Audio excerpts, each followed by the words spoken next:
Okay, so today I have, let's see. Okay, so today we're going to do a quick painting of some sliced up lemons and limes. I'm going to try to keep it expressive, fairly loosely done. One of my goals for the recordings here is to just do quicker type paintings. Um, a lot of it is really just because of how much memory and everything takes. So longer paintings, be a lot more recording, but it's also a good practice. So what I do is I start with mixing a little bit of titanium white here with some liquid. And on your first layer, you can even use terp with this if you want, but I don't recommend using terp, past the first layer. And so what we do here is I just try to find the composition. Now, I think I'm going to try to put that whole plate in there. So the plate more or less would be, fairly centered. So try to get the limits of that on there.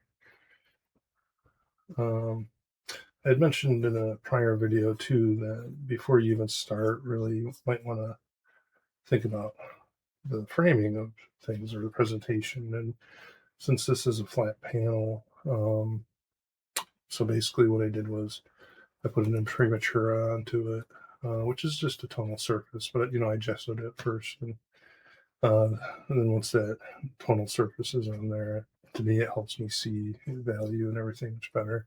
But it also allows you to like not have to cover everything if you don't need to. You can let some of that show. So it's almost like like doing pastels on tone paper in a way sometimes. But with the framing, with panels, the frame actually goes over the painting, about an eighth of an inch, 16th to an eighth of an inch. So it helps to like kind of visualize where that frame's going to be by, in this case, making a little bit of marks there, because that's going to, dictate your composition a little bit. And, now that I'm looking at this, I think I'm going to bring the composition in a little bit. Um, maybe, maybe I'll put it onto the left heavy. And just think I'm going to raise it.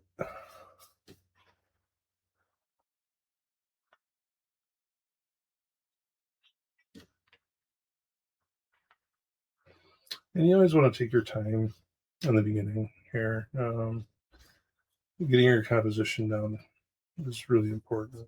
You don't really want to be changing things later. I mean, you can, but it's just harder to fix things. Excuse me. At the corner of the box right here. Some decent distance. Yeah, so this one's going to take a little bit longer. There's a lot of little things in this one that throws everything off.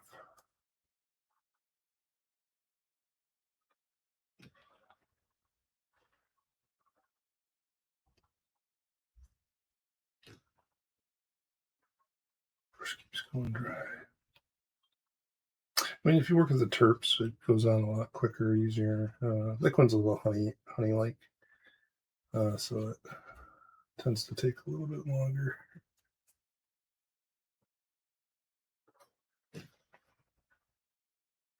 You gotta apply pigment a little bit more, especially when starting out. The surface is really dry.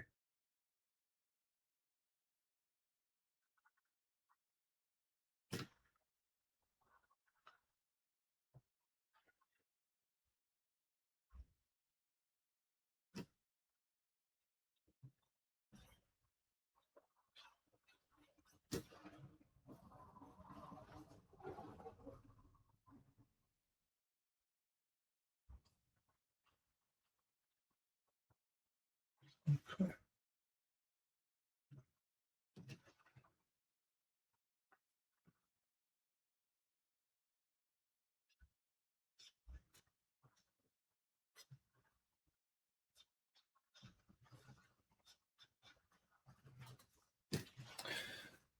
And for this one, I am working from life. A lot of times I'll work off of a photograph. The problem with working off photographs, it's easy to kind of like turn into copying it, which isn't really that big of a deal, especially if you're the one that's taking pictures. But if you're working off like things found online, that's where you really shouldn't be doing that.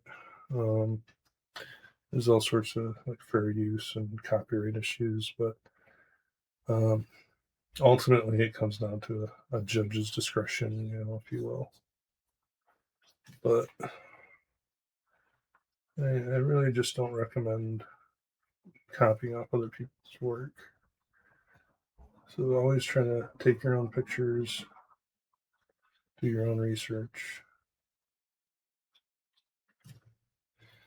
Can a lot of times too, you'll fall into this position where somebody wants a painting, whether it's a portrait or whatever it might be. But the thing is, they'll give you the actual photograph, that they want you to paint or draw in some cases. And that's a different thing. That's that kind of commission work is it's really easy. Um, but at the same time, you want to question that a little bit too, because especially if you're trying to start out as an artist, um, it's easy to do those types of things, but at the same time, it doesn't. It takes away like your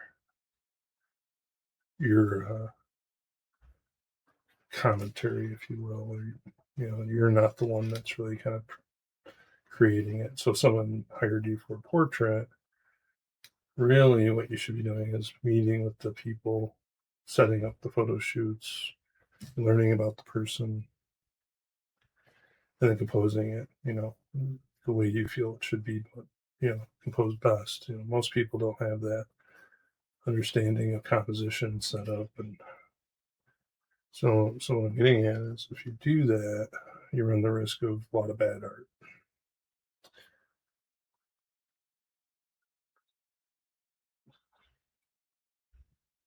I think I might have to make this just a smidge bigger.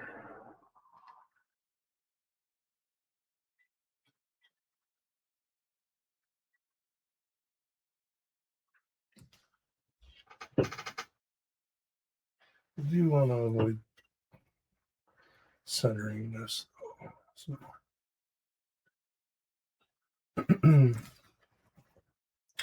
mainly just to keep the composition, give a little tension to it. The still life that I'm looking at here, the box that it's on, it's actually on an old Beefeater box. Oh, my dad had it.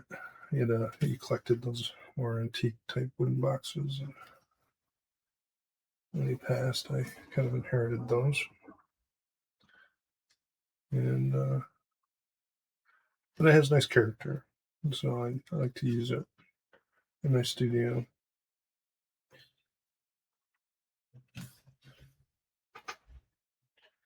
But also, ironically, well, not ironically, but when I was setting this up, I realized that a lot of people that might associate with that actually would probably be utilizing the citrus quite a bit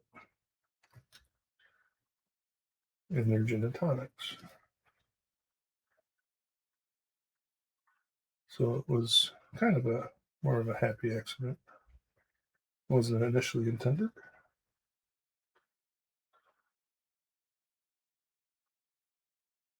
Bring the plate out a little bit more.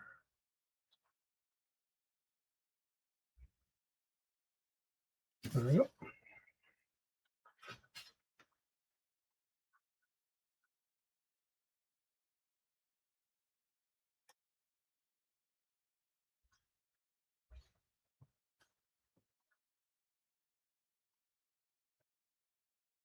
And I think we're pretty good there. So should be able to start applying the paint now. Now, when I start painting here, I usually prefer to start in the back. So So blocking things in from back to front. Let's see if I can get a little bit bigger brush. Speed things along a little bit.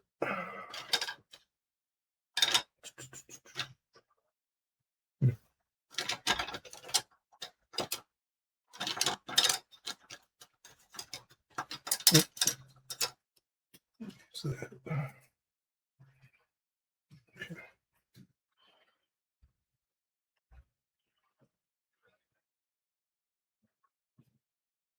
So the back has drywall. There's actually a little bookcase behind it.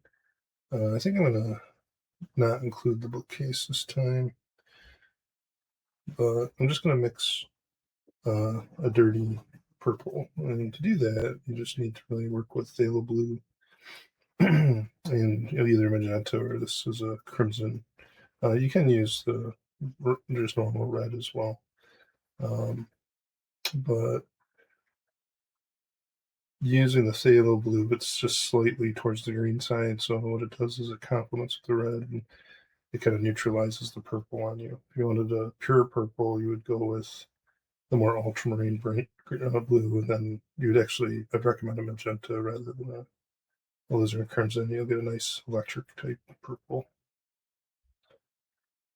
Okay, I think that I'm gonna have to test it here before I continue. Yeah, so darkness is about right. I'm gonna add some green to it.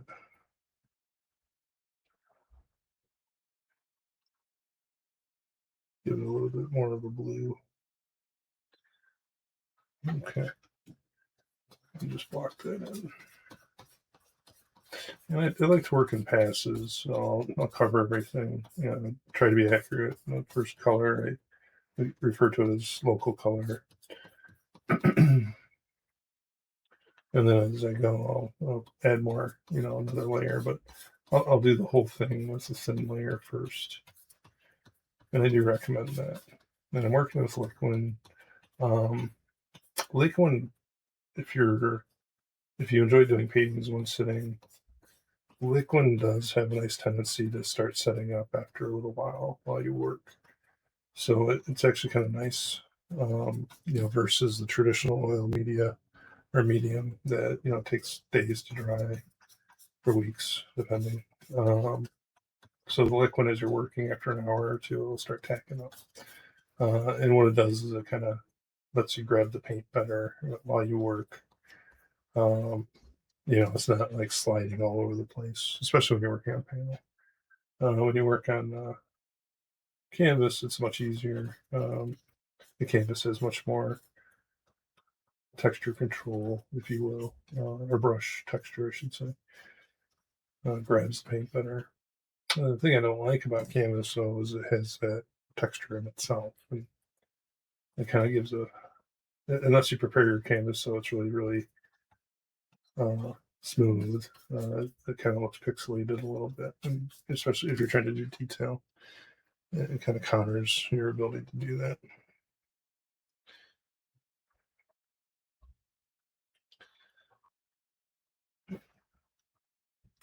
But canvas has its own set of issues as well when it comes to framing or even preparing it.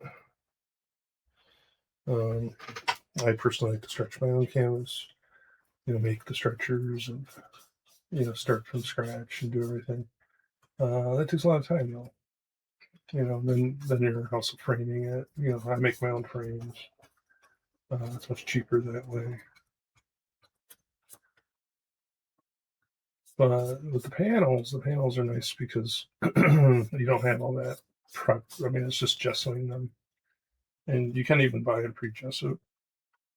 But I don't trust pre-gesso. There's too many occasions where I'll get like a bunch of them, and some will be really good, and others will be, almost a little bit transparent in their gesso application. And I just do it myself. So I just buy the panels raw and do the gessoing. So I blocked that in. Now I'm going to add a little depth to it, using a little bit more red and green. Red and green, it can make like a perfect black, a alizarin crimson, I should say, and green, which is a kind of a nice. And then then if you add more red to it, it's warmer. You add more green to it, it's cooler. There's a lot more control with your darks if you make them yourself, I feel. So I really, the only time I use black really is to paint the sides of my canvas when I'm working with canvas. I don't really work with it other than like big projects like a mural. Just go ahead and use black. It's just easier when you're mixing gallons of paint or whatever. And it's also, murals are kind of temporary, especially if they're outside. So it's not so much where you get better color. You make your own darks and lights. Okay. Like that. Gotta keep in mind to keep my hand out of the way. The last recording I did, my hand was in the way most of the time.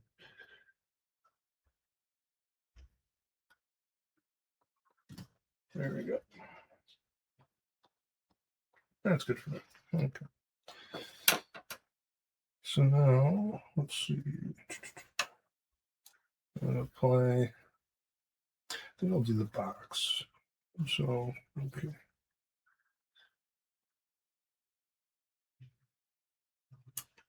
Let's stick with this big brush. So I already got purple in it, so I'm just going to go ahead and take some yellow to that. And it should darken the yellow. Let's give it a little green. So whenever you see an unwanted color, just go ahead and take a little bit of its complement. And it'll cancel out the greenness of it. And the box that we're going for is actually kind of fleshy. So it's like this warm brown, tan brown. And the back of it, it's actually kind of dark the way I have it lit.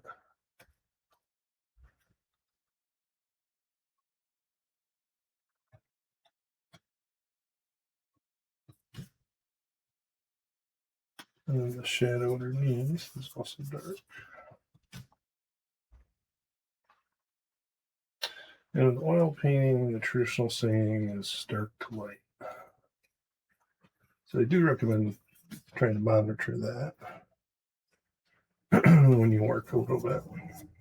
It does help a lot of times, but it's not the absolute rule. There's a lot of occasions where you have to start out a little lighter, go a little darker, or from light to dark. But you will find that certain mediums lend themselves better to working certain ways. I'll clean up that border later. A little messy right now. It's okay. So I'll just add a little bit of white to this with some yellow.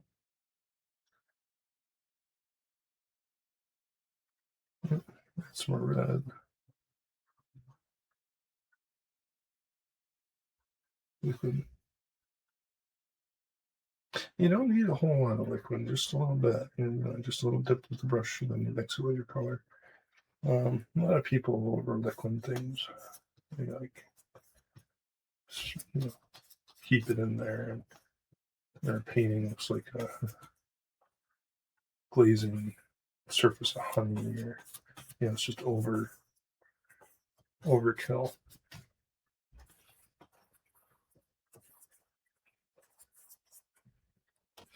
So the first layer, I'm not so concerned about detail, obviously. I'm just blocking it in. I want to get it covered. This helps, when it comes to when you start applying the paint more detailed, because it already has a surface set on it. So it's kind of prepped, if you will.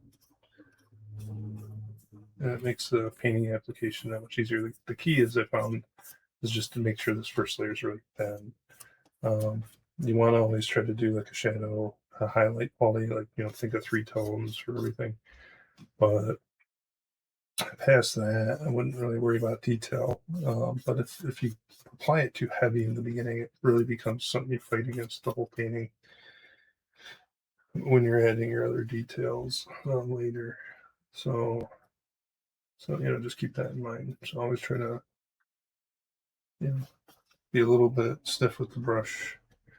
Um, hog hair type brushes are actually pretty good for this stage because you do when you're on this drier surface too. You do have a lot more wear going to those bristles.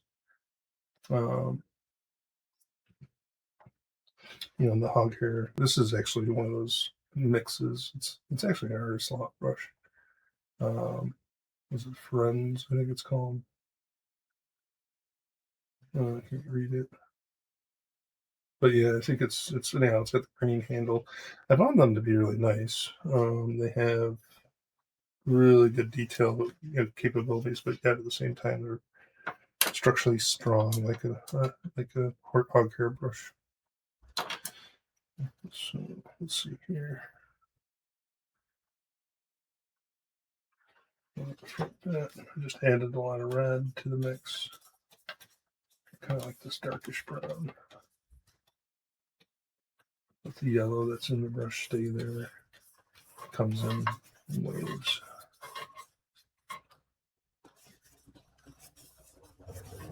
And if you wonder what this is on the easel here, this is masking tape. I put it there because this board's so thin that if I don't put it in these certain areas, that the board just falls through the crack that's in the back between the adjustable shelf here and the thing. So it's just temporary. So I'll remove it if I need to. But a lot of you will probably not have that problem depending on the type of easel that you work with. I made mine on here, so I have kind of a tight working space here, and so I decided to just make a flat easel that I basically lean against the cabinet here, and but it's also adjustable, so I can move the the shelf here, if you call it that, up and down.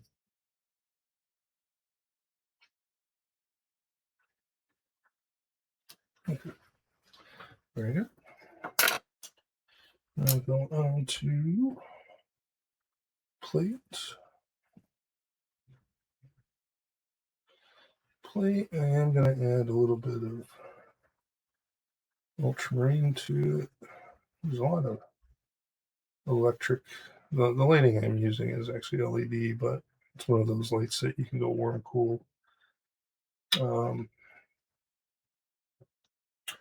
but it's fairly cool light, even though I have it set for natural light.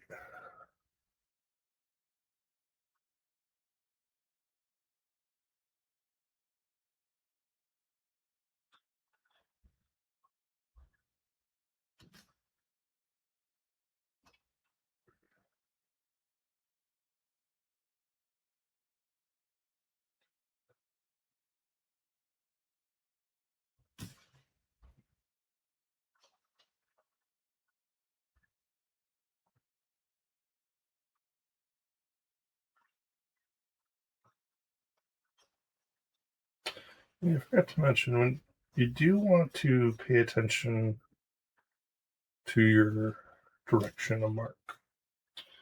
We refer to this as cross contour. When you're working, it just helps so much when it comes to the volume and form of things. Um, it helps with your foreshortening. It helps with perspective. It gives everything a structural feel and quality to it.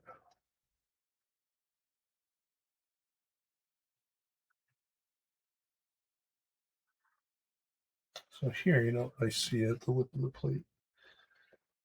It's kind of right here.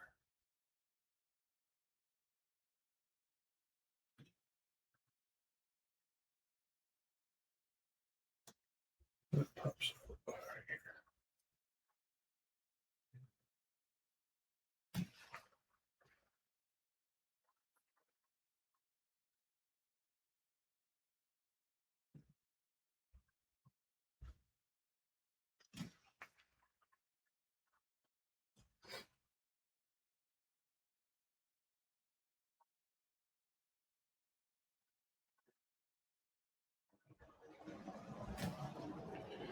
Yeah, ovals, in perspective, well, not linear, but visual perspective as far as how you see circles can be tricky. I know a lot of people struggle with that. A lot of times, I've had occasions where I'll have a painting and I just can't do it. I can't get the circular form to look like it's sitting on the table right. I'll paint it and repaint it. Um, but every once in a while that happens, and it's just frustrating. I just blame it on your sleep pattern or whatever. It's kind of like one of those days you wake up and everything, just from even when you start getting your coffee, you're dropping things, or things are just falling out of your hand for whatever reason that day. It's just a bad day, and you'll have plenty of those when you paint. And sometimes the best thing to do is recognize that it's a bad day and then go do something else. Because there's a good chance that everything you touch that day is just not going to really do well. And hopefully it doesn't doesn't turn into a multi-day thing, um, which I've never had a multi-day thing, but I've had a single day thing where it really it's just a bad day. Okay, now doing this, I did have to lower things a little bit, so I'm going to make a little correction here. I realize there's the plate, you actually see the underside of the plate here. But what that means is this is a little bit too high. So I'm going to just bring this down slightly. And this just gets a little bit bigger as well, which is actually what I'm seeing. So that's good. Take this up a little higher.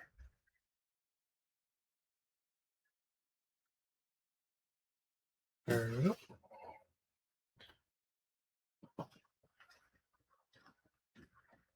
Okay, we're pretty good there.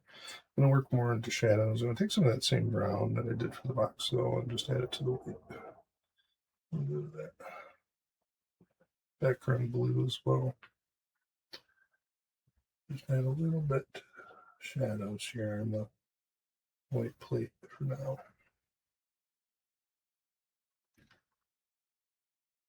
Yeah, do a little bit darker. Some more of that blue.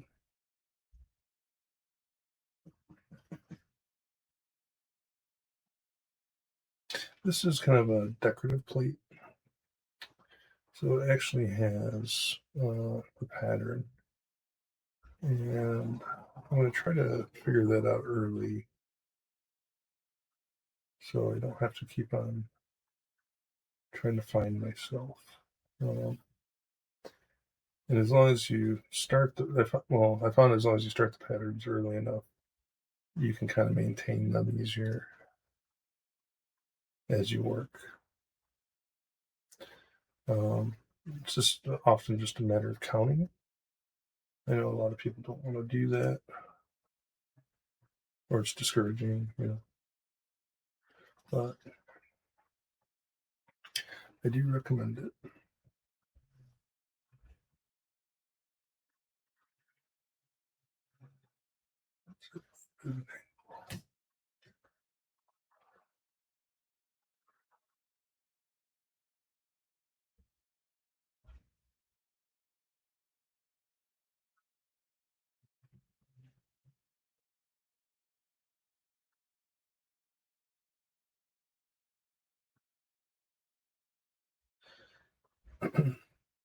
Now to talk a little bit on the idea of the direct painting, the theories within it. What you're going to find if you ever run across to like these plein air competitions or anything like that, every once in a while you'll run across an artist out there that's really well trained. Um, wherever their schooling was, they whoever that taught them or whatnot, they really gave them discipline. And what you'll see is that these artists will always, um, every mark they make, they have a tendency to mix the color per mark. So they're constantly reevaluating the color they're putting down and then applying it just like that. Um, a lot of times though, it'll be a little bit later after they get everything established, but um, still, it's an impressive disciplinary skill to have if you can do it. I know I struggle with that all the time. Well, I'll grab a color and I'll use that same color, in numerous places um, to kind of like balance out things visually. I don't take that effort of every mark to reassess. But ever since meeting these people and seeing how they work, I do appreciate that, and I do make effort in my work to try to break up the amount of time, or the color, I should say, um, when I apply my marks, because it really makes for a nice, painting with a lot of color variety. It gives it this nice depth of space,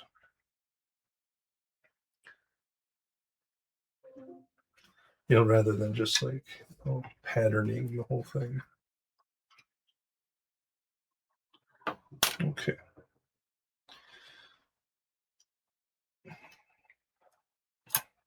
I'm gonna go to the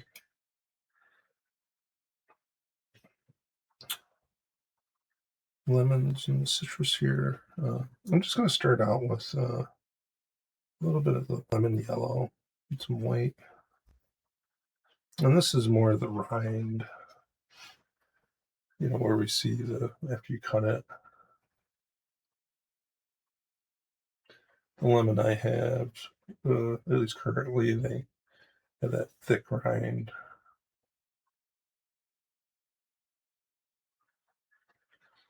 So, some of the lemons, um,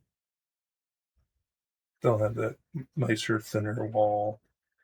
Uh, they tend to have a lot more flavor too, in my experience.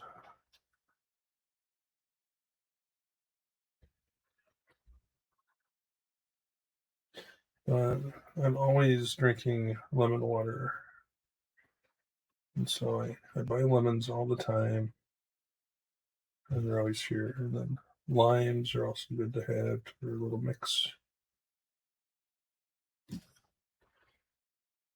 So, it's like when choosing to do these compositions or, subject, lemons are usually a good go-to. I have a good variety of texture too. Okay, there's this one up here.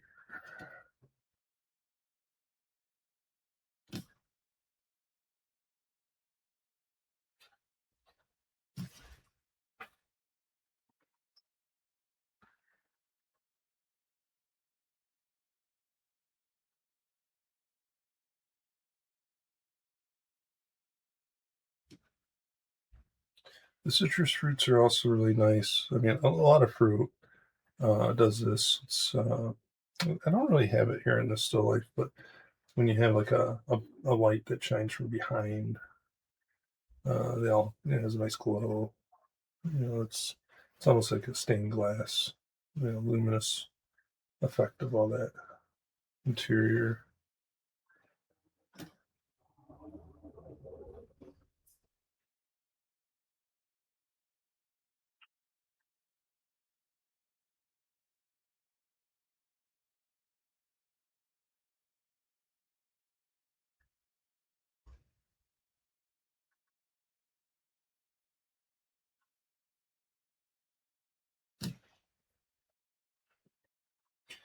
If it gets dry, add a little liquid to it. Again, I don't recommend working with terps throughout your painting. I know a lot of landscape artists do it.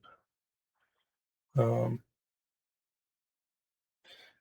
and it's taught like that in a lot of places. Um, the issue is it kind of weakens the oil Especially if you're using it to thin down like your line work or like say thin branches or something, which a lot of again landscape artists do that. And when you go to a landscape exhibition, if you start looking around closely at a lot of the work, you'll see a lot of it. Their branches are cracking. Um, it's because they're using the turps, and so it weakens the oil, and the oil doesn't really get a nice hardening effect with it when it sets. Um, so that's why mediums encourage medium. It adds or embellishes in a lot of cases, or even makes stronger the hardening effect of the oil paint. So oil is, linseed oil is what we call hardening oil. It's not like vegetable oil, for example.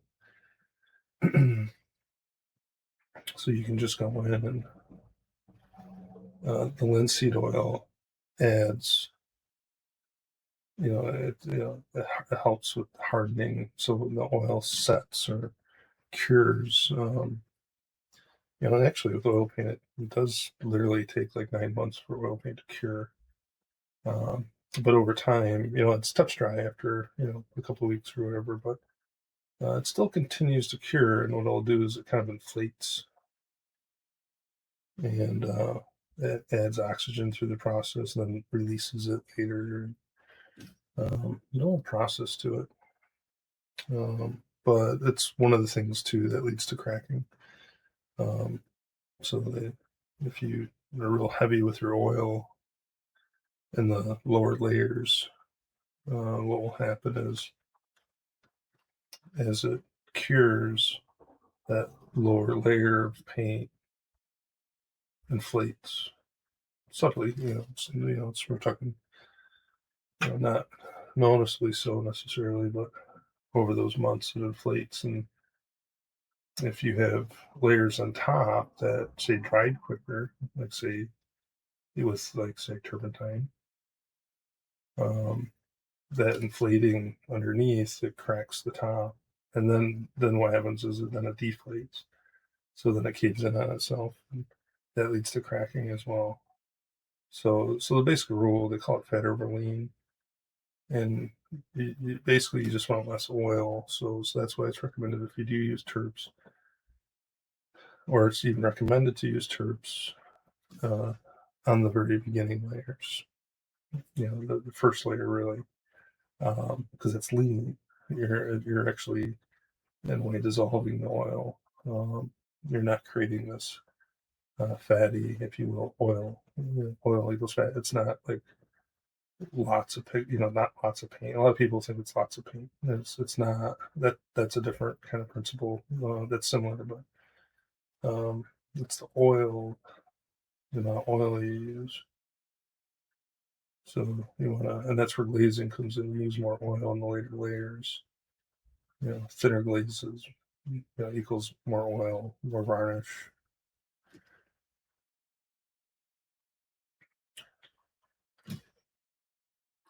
But then you don't want to do layers over heavy either. So you don't want to ever start heavy. That's the line.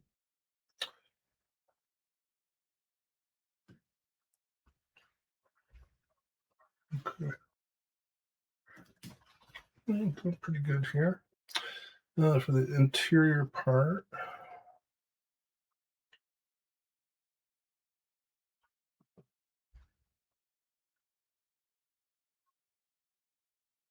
liquid, by the way, um, it's like artificial.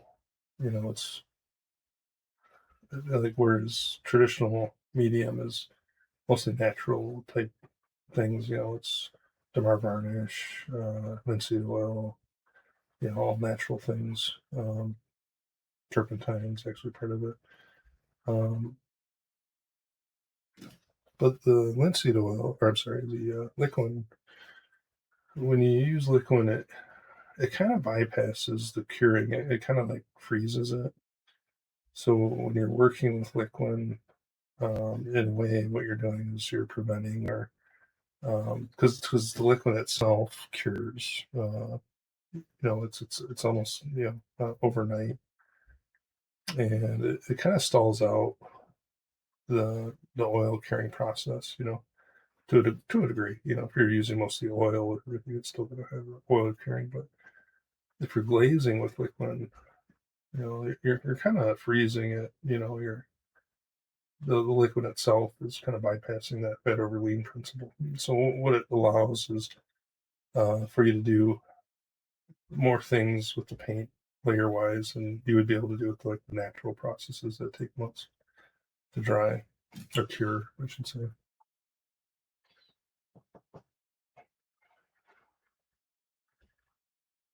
Okay.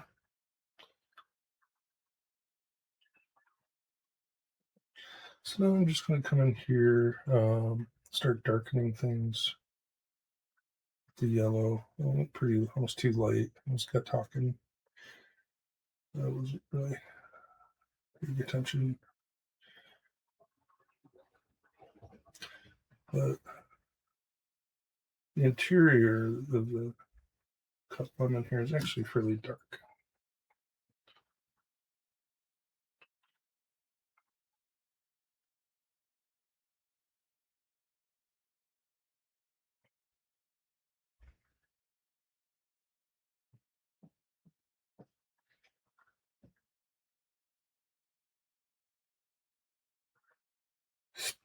Oh, excuse me.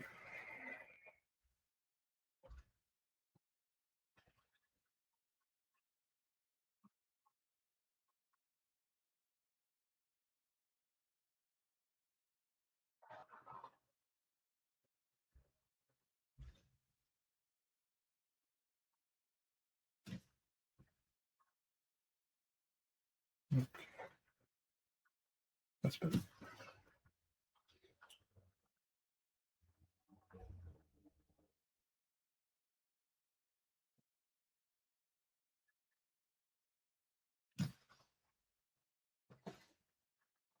And this guy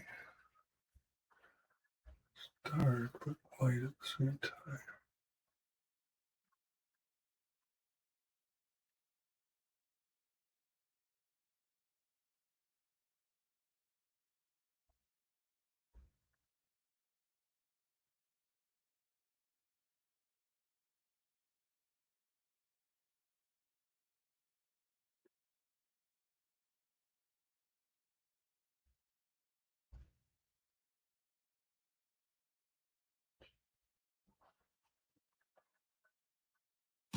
If you have never worked with traditional medium, I do recommend trying it.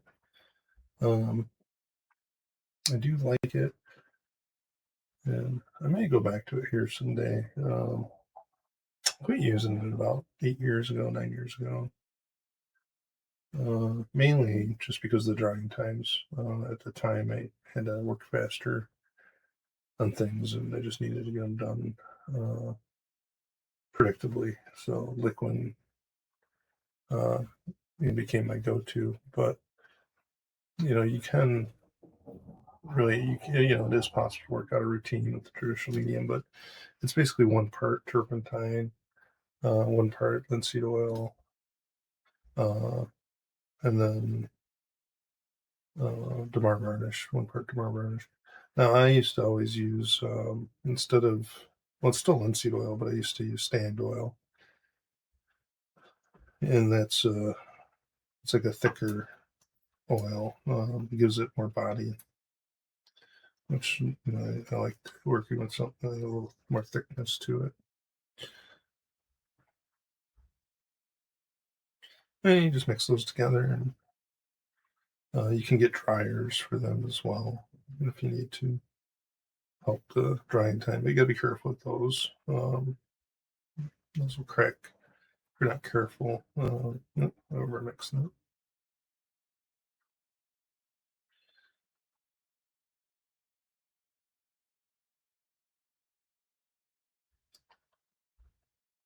There we go.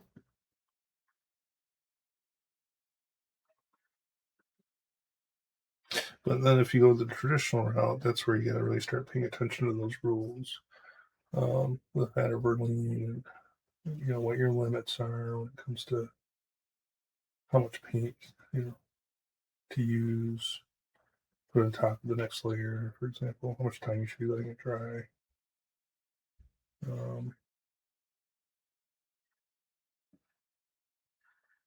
yeah, I once had a professor that encouraged us to do things that we knew was wrong, just to see how it looked.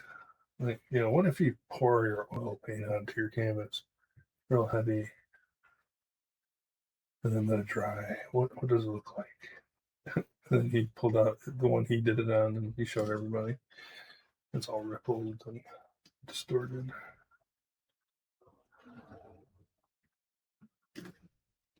But you gotta just kind of do things and see what happens sometimes when it comes to the art. It's the experimentation.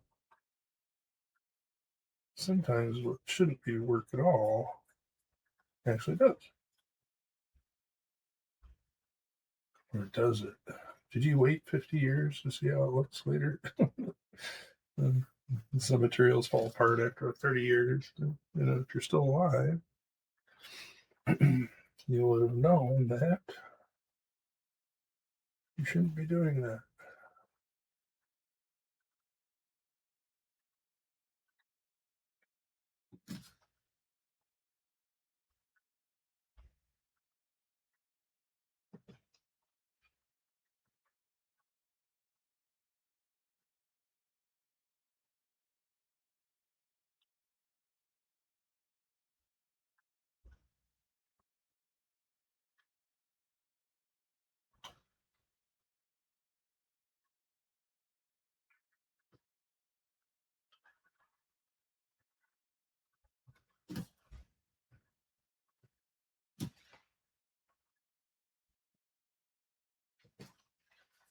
Okay.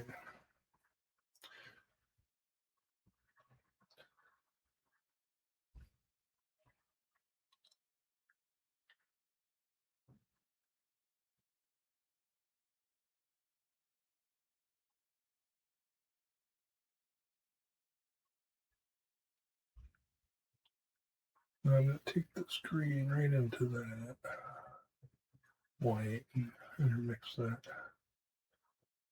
The interior of the lime is kind of an interesting color. It's kind of yellow, kind of magenta actually. But I'm just going to do a base color of some green for now. Come back into that more realistically. Okay, so before I move on here, I want to do a couple more color applications, especially with the yellow. Get this darker yet.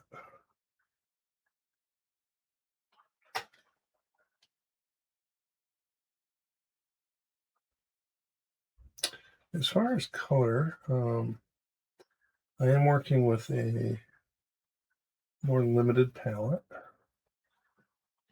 And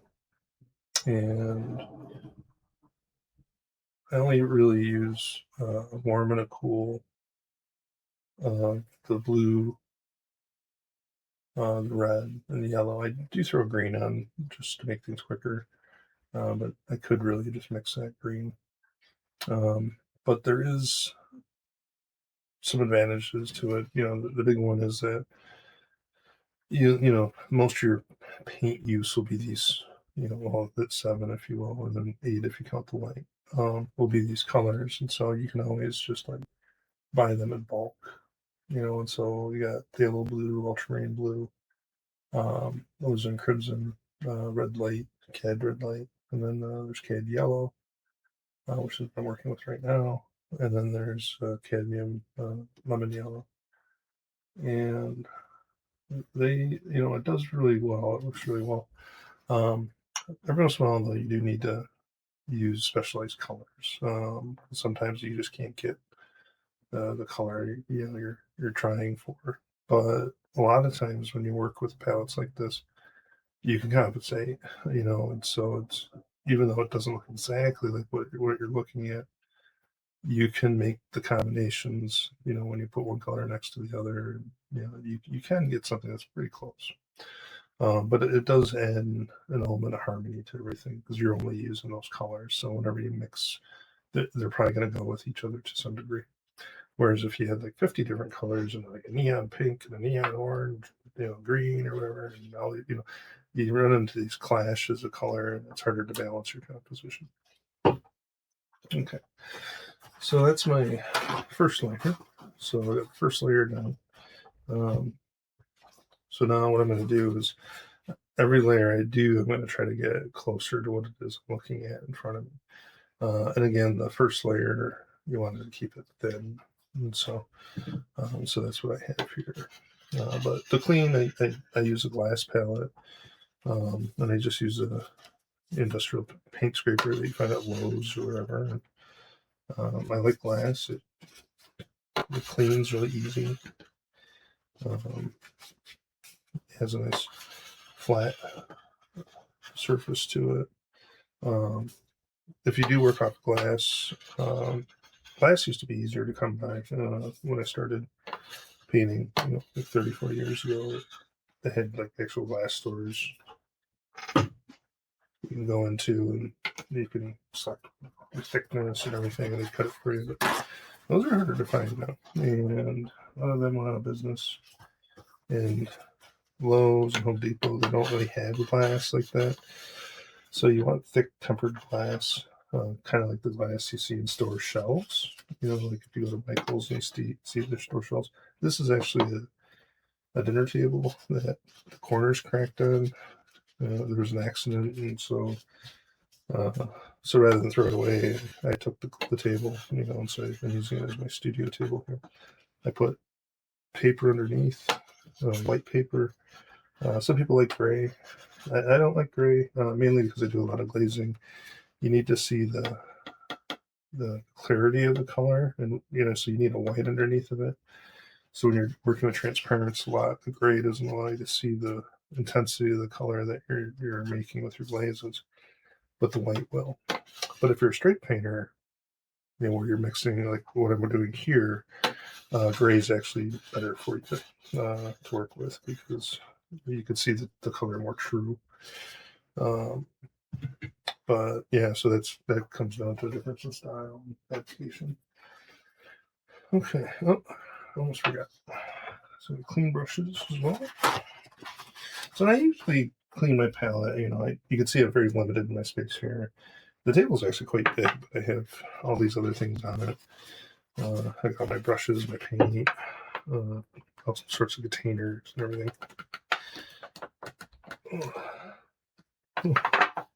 This one open. There we go. Made a strong change in temperature recently. Vacuum sealed. But with terps, I use terps mainly to clean my brushes. So I usually clean on the side like this.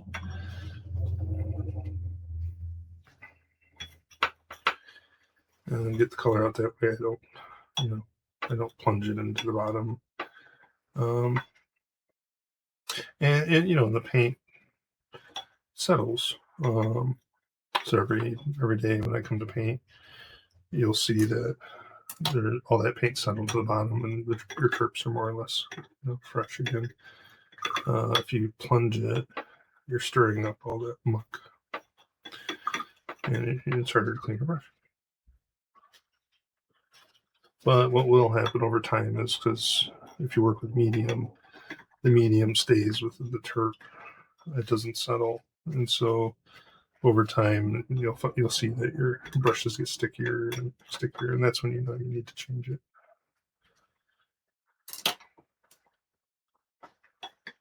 In cleaning brushes, I do recommend cleaning brushes with soap and water after you paint. I do it once the paint or the brush starts getting real rigid. I don't do it every day. I used to do it every day. I don't anymore.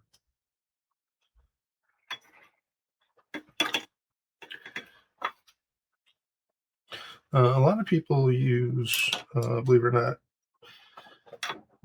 vegetable oil to clean their brushes.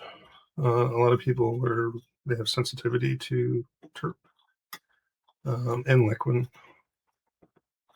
but a lot of people can usually manage liquid. It's the terp that really gets them.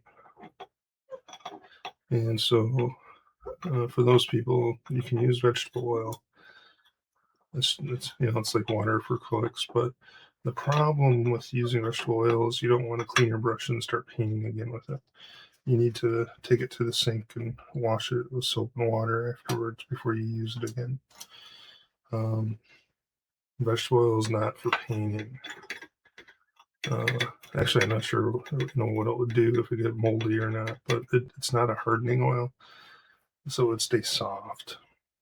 If you used it, your paint wouldn't really dry well or properly, but it might mold too.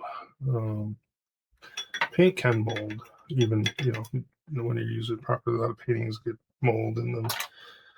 That's usually due to humidity, damp climates. Okay, so now I'm going to go back into the back. I'm going to use smaller brushes from here on out, though, because most of the stuff I'm applying is more detail. But I think I might just go to no. Let's see where I use this brush.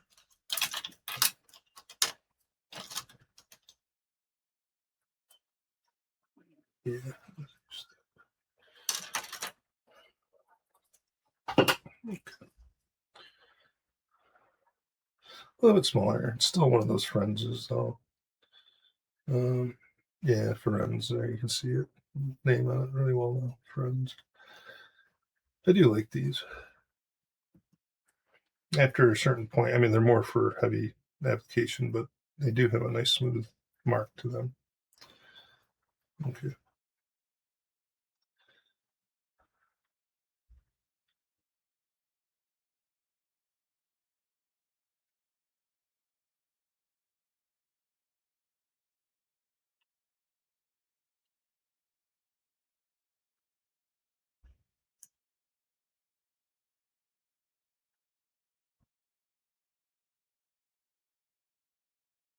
See how that looks.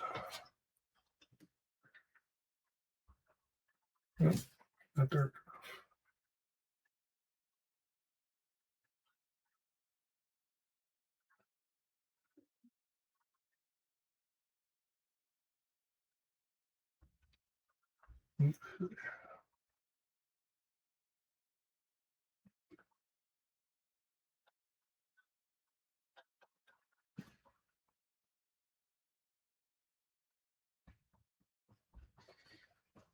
And with this, I can just blend a little bit with the paint that's on there. My first coat was very thin. Um, this brush is a little tattered. It's not making a very clean edge, but I'll make it work.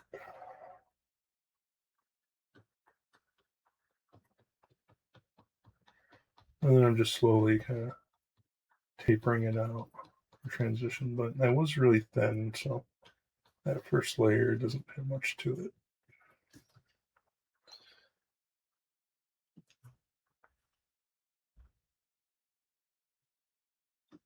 I'll bring a little structure into here, though.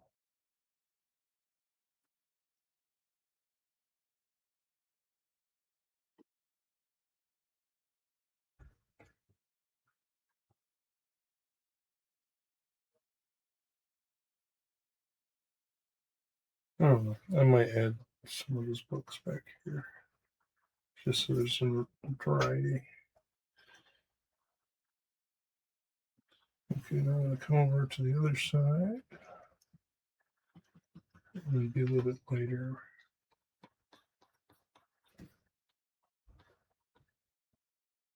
I gotta remember to remove my hand from the camera.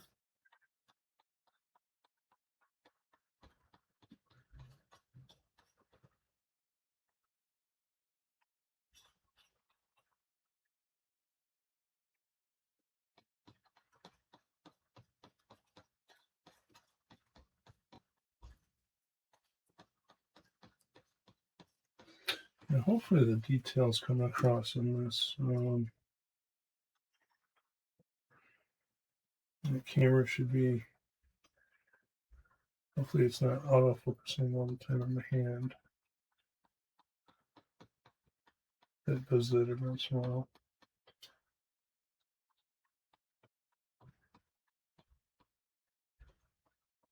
There we go.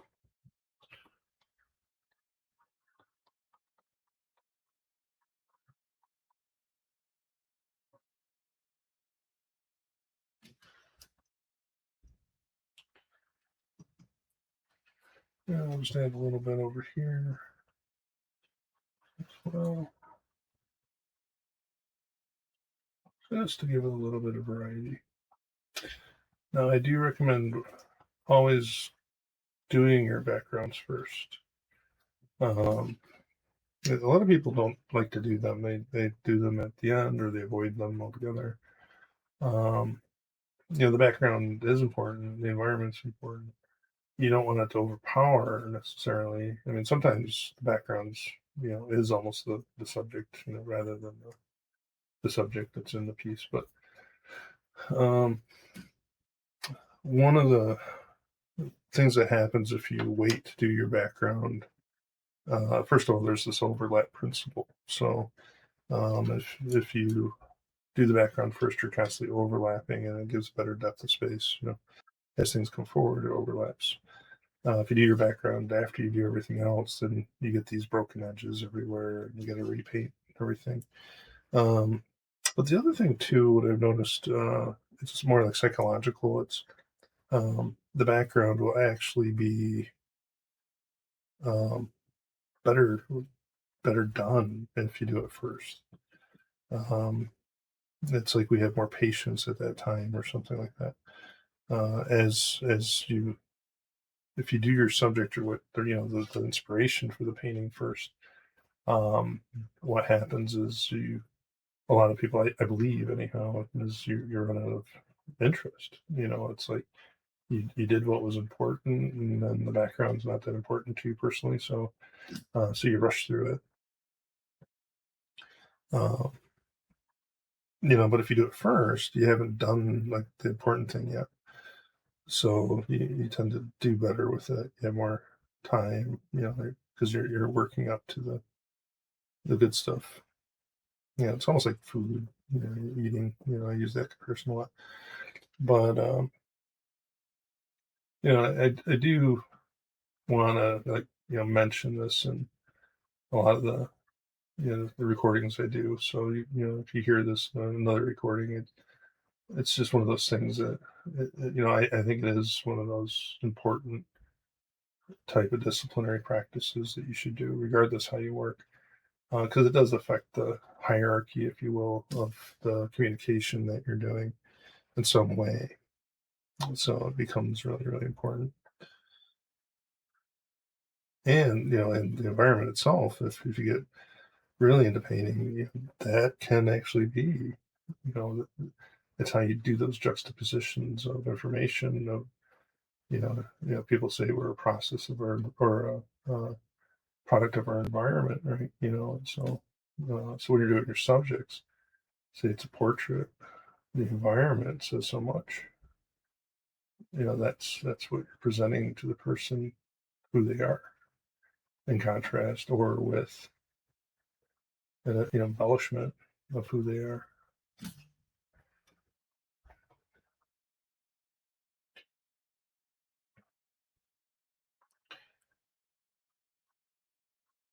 So these are all important things. But again, a lot of people avoid it. Um, it's like reading. I think the way society is going, less and less people read, less and less people.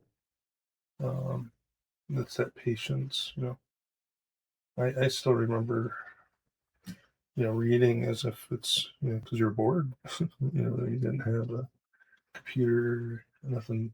Sunday, there's nothing going on, so you just sit and read all day. The world is very different.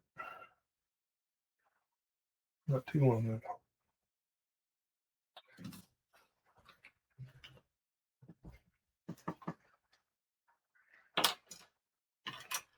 Okay. So let's see here. I might do a little bit more here just to kind of smooth this out. Don't like how the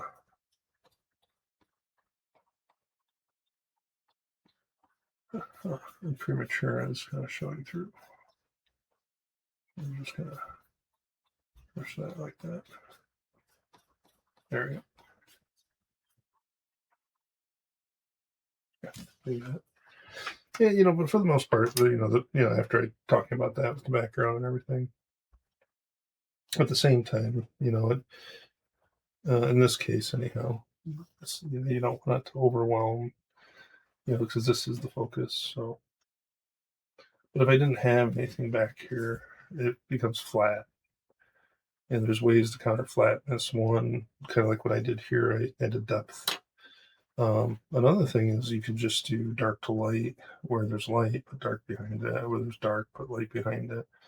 It doesn't really put depth into the background, but it gives movement. It's not flat. And so, oh, excuse me, I just ate. I did one of those burping. Okay, so go to this box here now. This box does have type on it, and I don't know if it's something I really want to get into. Let's give it a shot.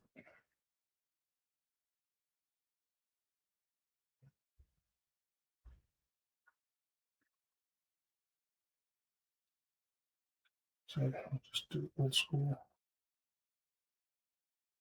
So with type, sometimes it's easier to set, just like paper, set the lines first so that you're consistent. Because then you can clean up the lines. I always find type to add a lot of time to things, though. But in this case, I think it adds to the narrative. So I'm going to make these lines here. Oop, a little too heavy.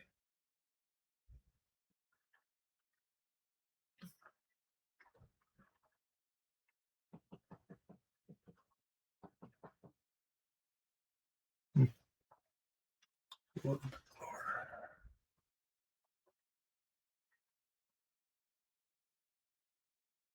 Yep, there we go.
A little bit.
Plus the structure. Try it again.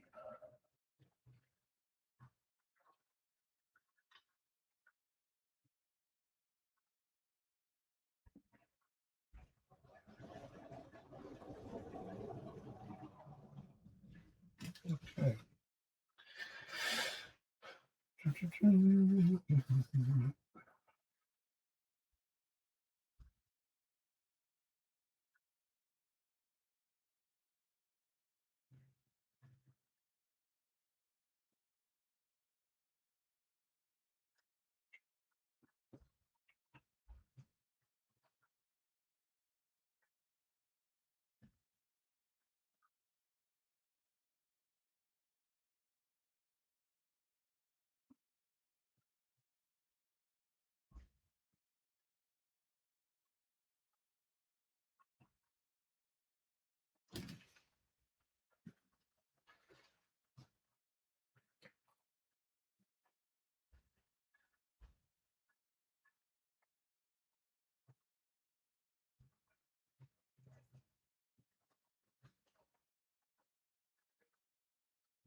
Just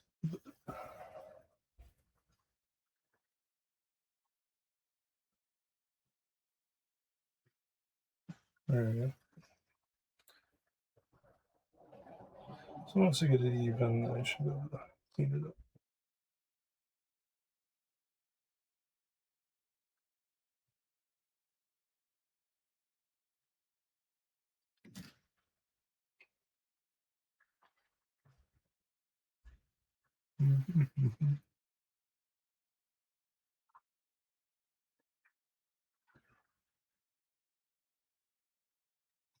Okay. This straight.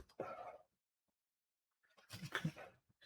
Now there is, I will have to edge all this down right about where I had the edge originally. What you're doing on the type is like a red line here.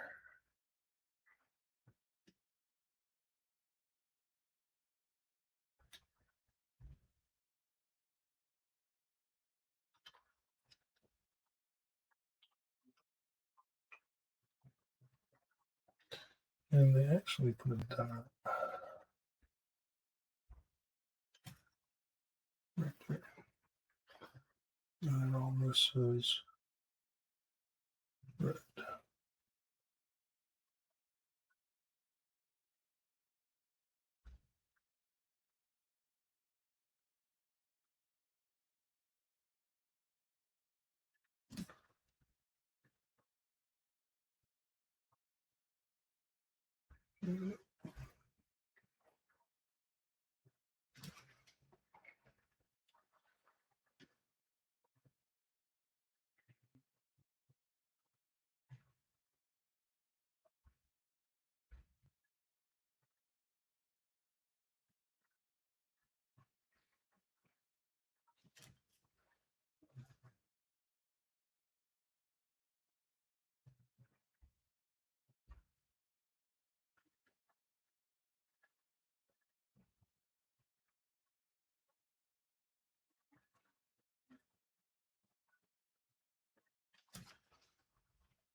So hopefully that didn't add too much time.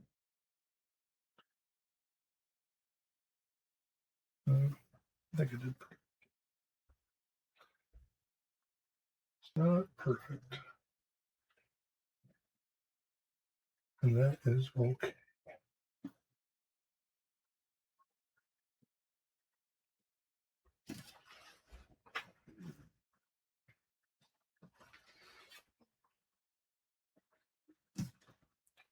And up here, the box, there's also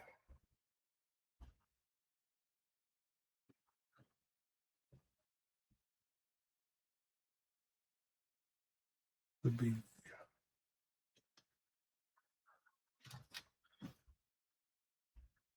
and the R.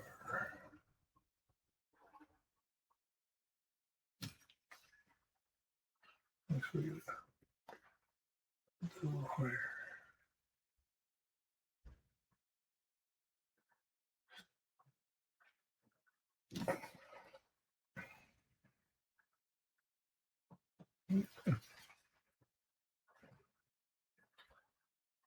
This force me to darken all this in here a little bit.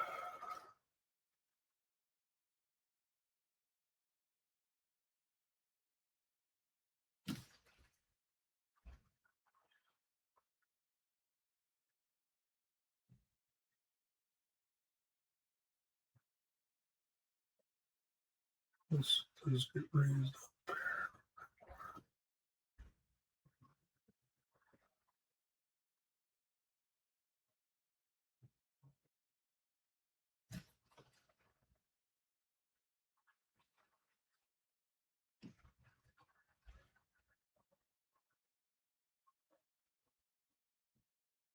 Okay.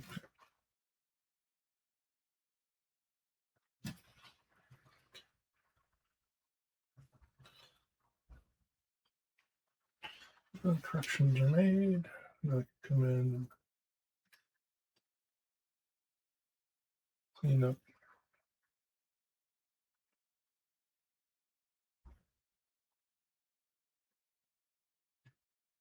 Get rid of the construction lines.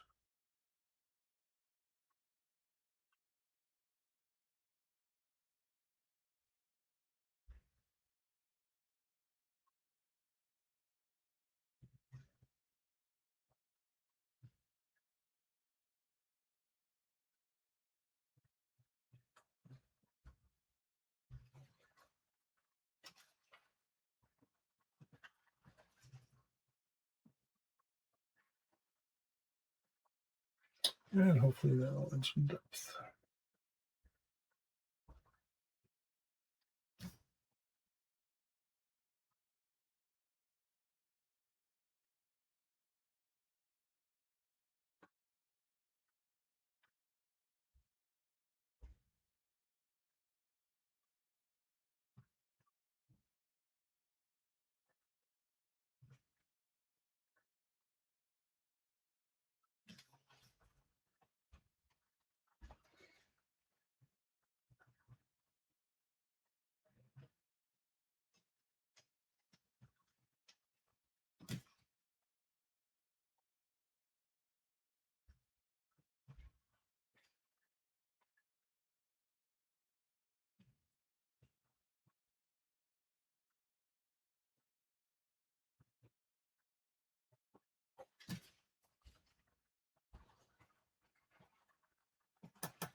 There.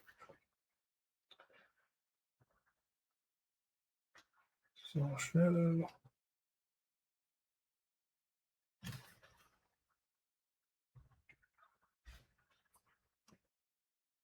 The shadow line here.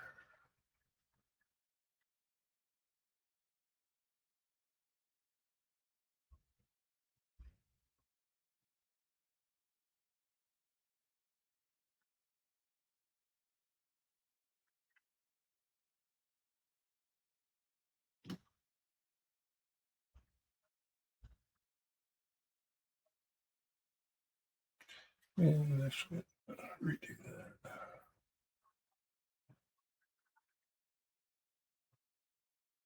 Just realized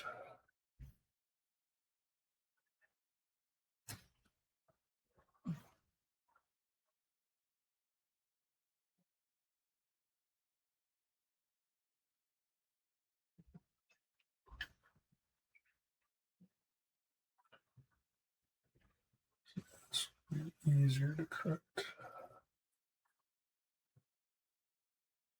this way.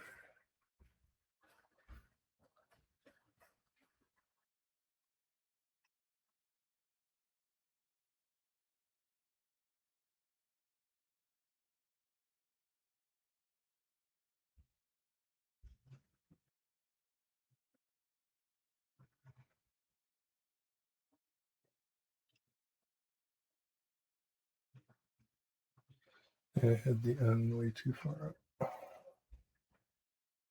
And end's right there.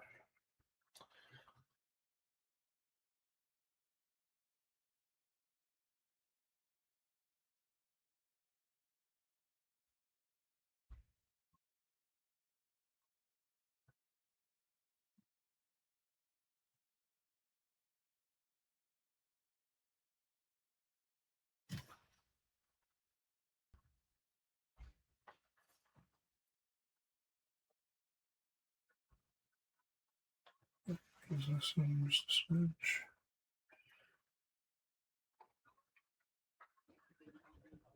Okay.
Okay.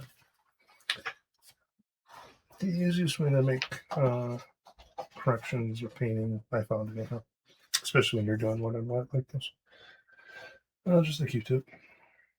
So if you feel like you went too far, did something, you can just use a Q-tip. What it does is it takes away all that excess paint, so that makes it easier to reapply.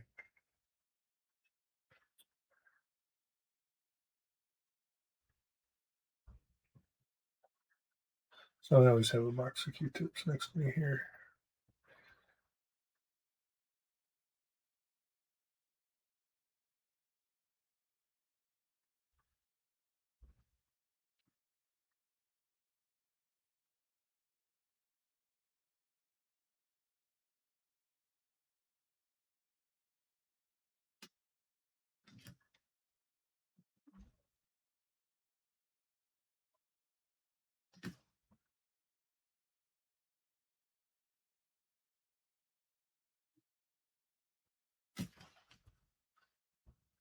Okay. Now, this will look a little bit better down here.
So just like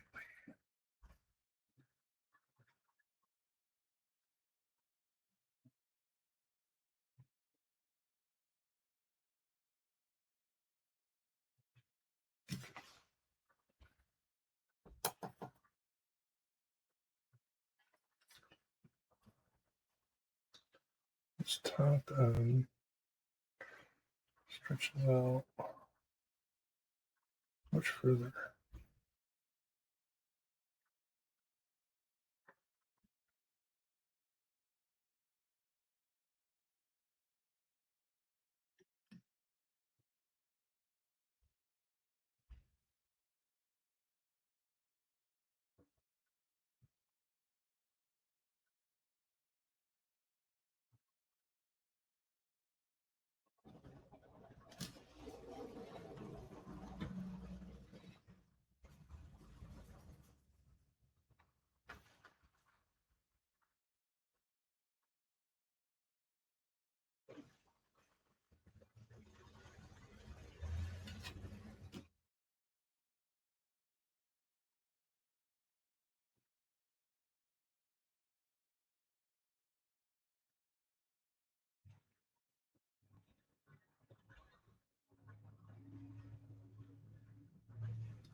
There. I'm going to bring in the edge of the box down here.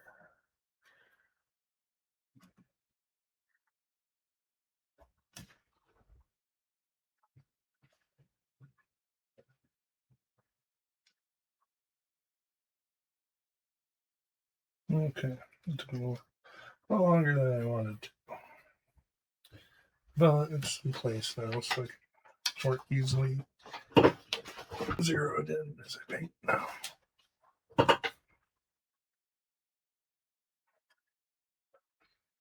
Just minor changes here and there.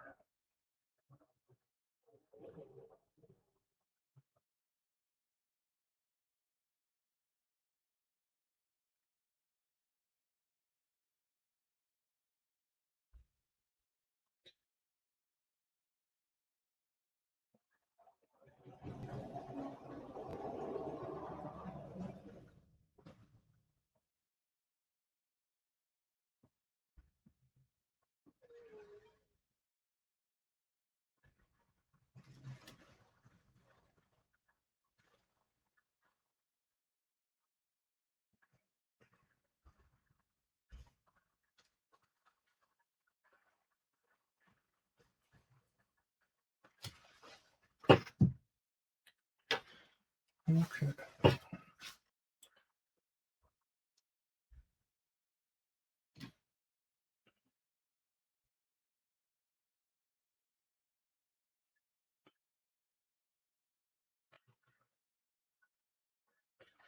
Actually, a nice little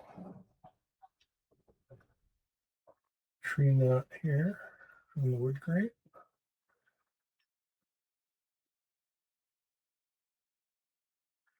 And the paint is starting to tack up just slightly, which is good. Once that starts happening, then things go quicker.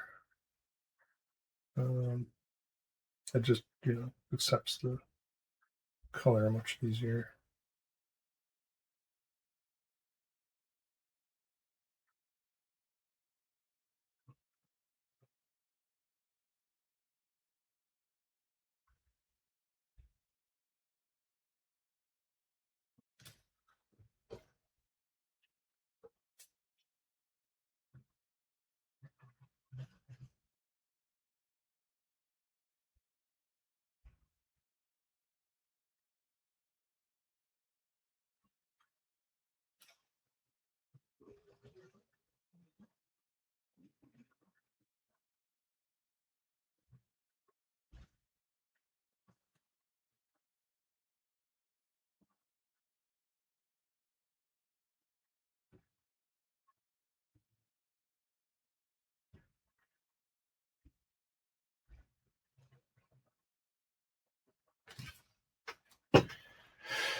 And no, Beefeater is not a sponsor.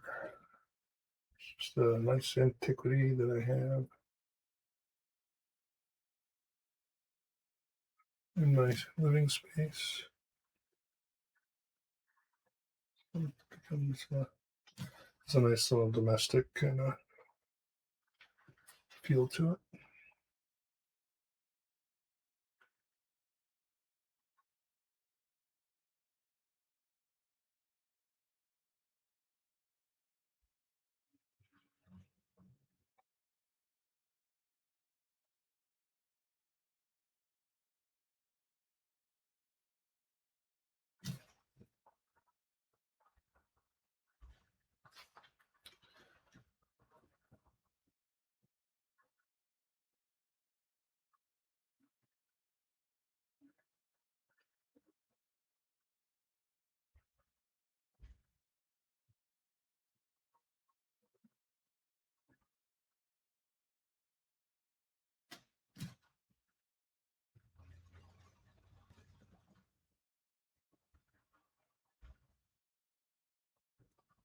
I should clean a lot of that up better in the second walkthrough on that.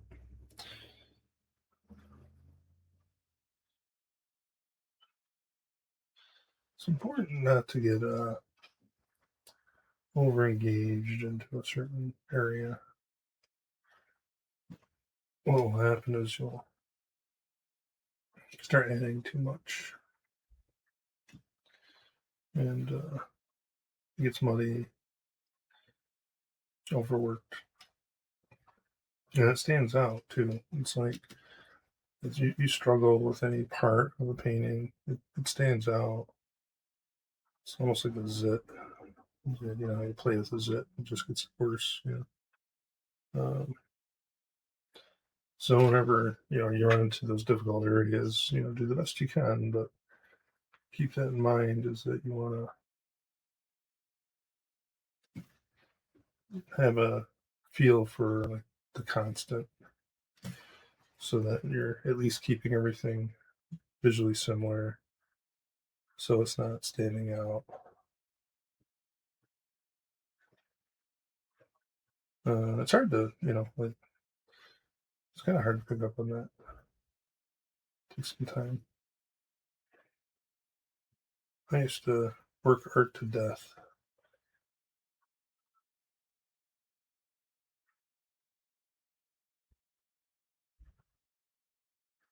Uh, I'll do this. I'll try this. I'll do one more thing here. I'll do one more thing here.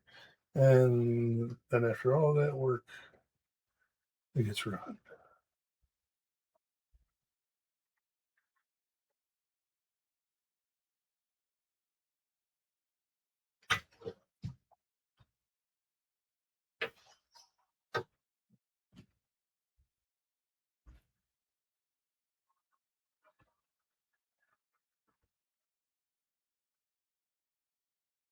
Okay.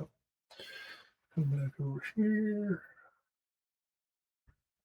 Try to find the shadow here.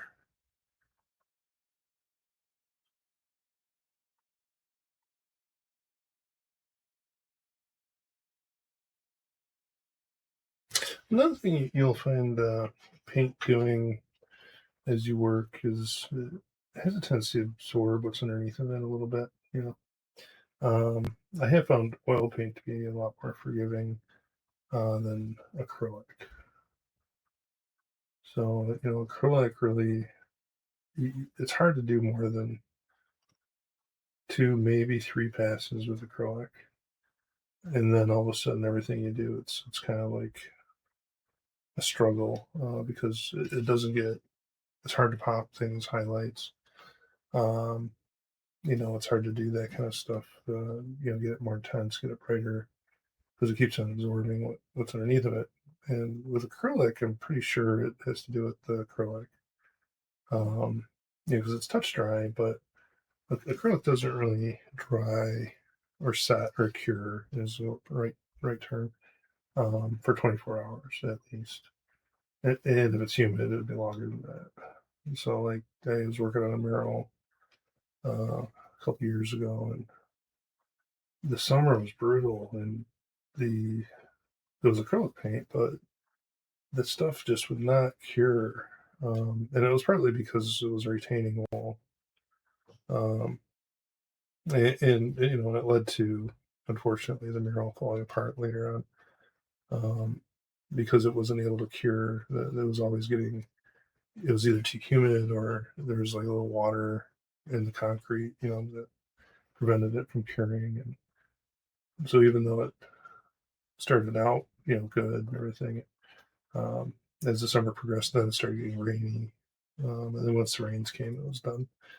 I mean, we salvaged the, you know, we made it work in the end, but the bottom part of it, you know, we could never get that recovered. Um, I mean, it looked good when I left, but you know, it falls apart pretty quickly. So it doesn't last very long. But that's kind of that setting and that curing is kind of what I'm getting at, though. It's with acrylic anyhow. So if you do two, you know, do two coats. You know, third you're kind of pushing it because whatever you do, you're going to look back after 20 minutes and you'll see that it darkened on you. Because not because I mean it does darken as it dries, but it's darkened because it keeps on absorbing what you're trying to elevate. Um, and it's because it needs to cure and it needs to dry. And then, you know, then once it does, then you can do another layer. But, you know, you gotta let it sit for at least a day. And then once you go back into it, you'll see that it's taking the paint better. But if it's the summer, you might have to wait a couple days because of the humidity. Now, oil doesn't really do that. It's much longer in the curing. I found the oil paint tends to be more opaque. The problem with oils is putting too much oil down. And so if you have too much oil paint down, it just keeps on muddying on you. And you kind of have to wipe it away in order to get clean again with it. So it's a give or take.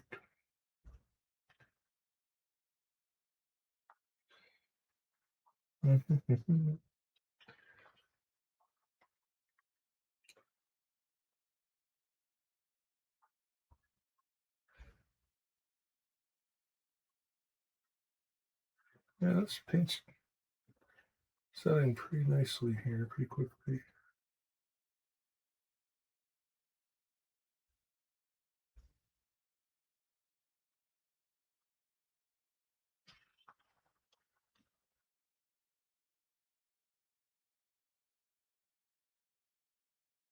I'll fix it.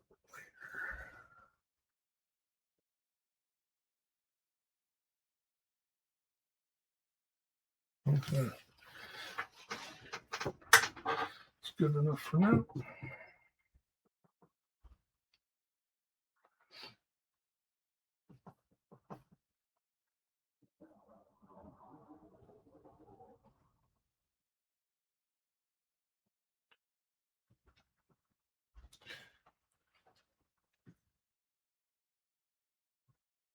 Do you think I have to clean this up just slightly?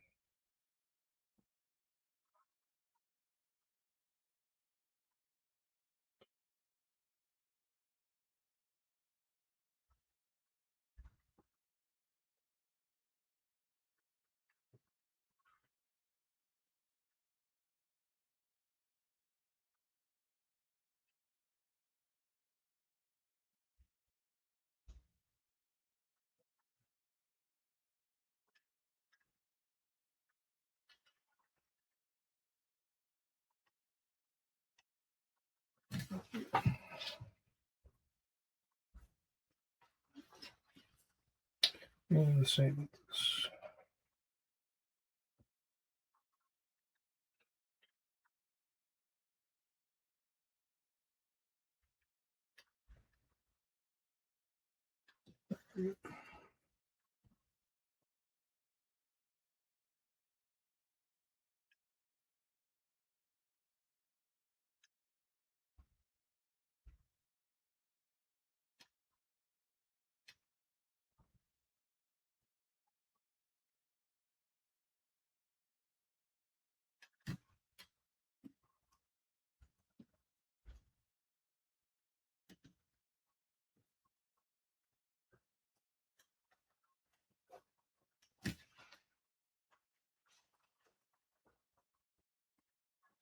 Give it a little bit more breathing room.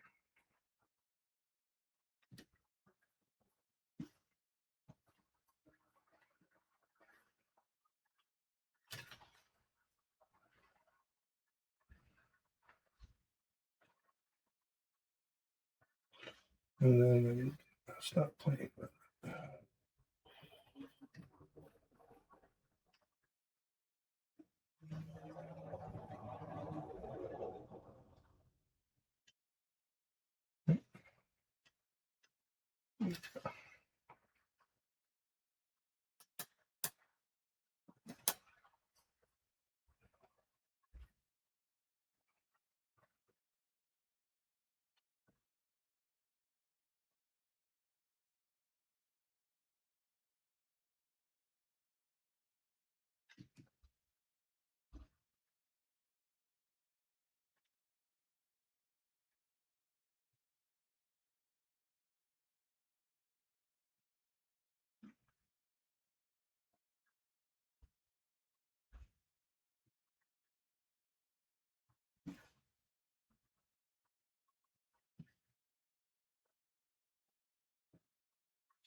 Very good.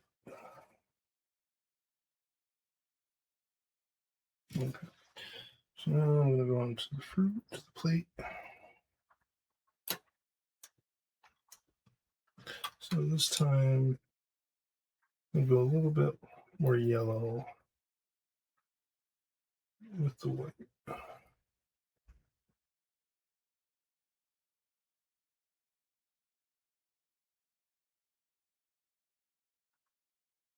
I'm going to bring that over here. There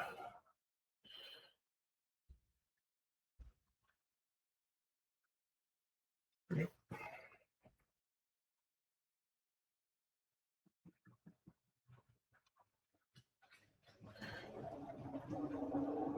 And it's just in certain areas.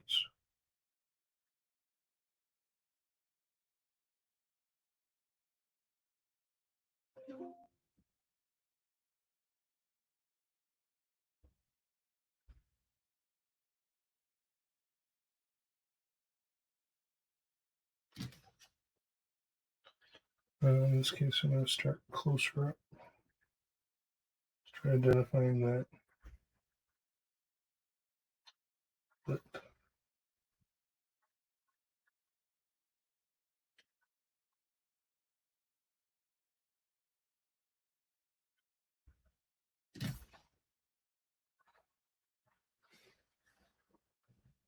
But you can see as soon as I put that yellow down, how blue it was.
When you start applying color, one of the things that you want to think about is warm and cools. I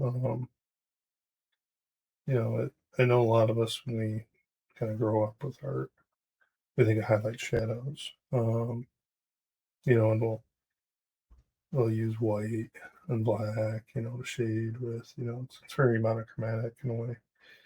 Um, and once you start getting the color, like painting, you want to try to start applying tone or temperature with your tone. Um, so you have highlights and shadows, but rather than just straight using white, I mean, yeah, you just kind of need white on a lot of cases, but add a color to it. And same with whatever shadow you have. Really look at what it is you're painting. Learn like types of color. Is it a warm shadow? Is it a cool shadow? Are you seeing reds in that? Are you seeing oranges, greens, even? A lot of times with like white objects, you're going to see all three, four colors. You're going to see yellows, blues, magenta, or no, oh yeah, magenta, pink. Um, you even see some turquoise. Several colors, and it's almost opalescent, and so you'll see them all kind of work together. Um, and if you don't include those, there's a tendency for everything to start looking a little bit more plastic as you work. So, start looking at some of the master paintings, or especially the 1800s. A lot of painters really took on this idea of color in their work and seeing how they used it. So was it Cezanne, I think? Um, him and Van Gogh both. They weren't really good. What do you call, like, you know draftsmen? They were good, but there was a looseness to their styles. There was a certain unkemptness. With Van Gogh, it was almost rubbery in how he worked. But when you look at, especially Cezanne, when you look at how he handled his color, you'll see that he's intentfully applying three different colors at least to everything he's making, with the highlights and the shadows, and he was more sly about it. Like they're kind of like subtle. Whereas Van Gogh was more like out of the tube. And then, red next to green, next to yellow. So he was a little bit more abrasive, but very cool looking stuff though, nonetheless.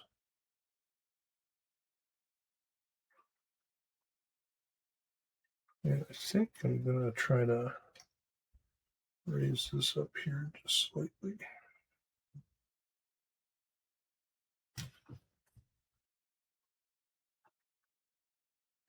This lip is actually higher. Comes across, dips right there.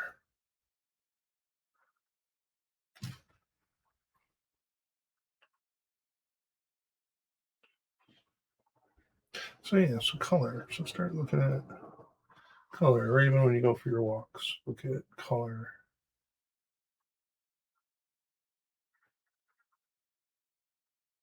What color are those leaves really?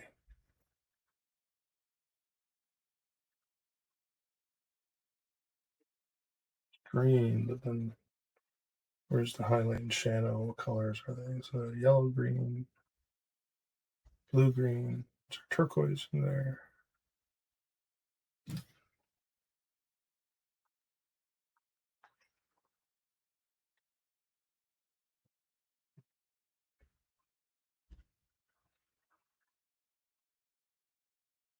Okay.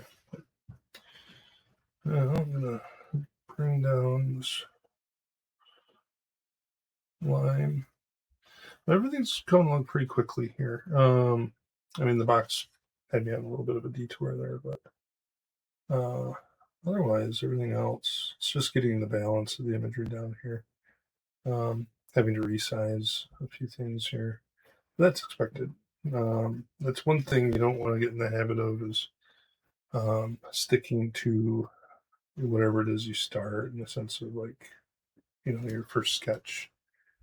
If you need to change it, change it. Don't continue down a bad path. Um, if you see it needs correction, make that correction. the sooner you do that, it's kind of like me with the letters. I mean, all that took a while, but those corrections are necessary um, in order for that to work. And I still have to kind of correct it as I go here.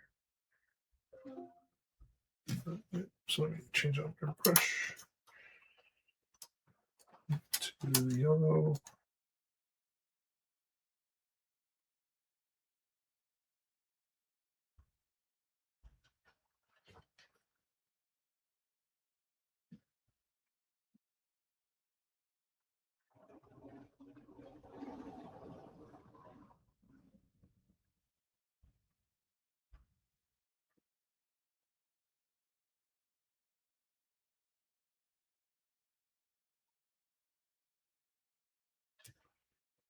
Mm-hmm.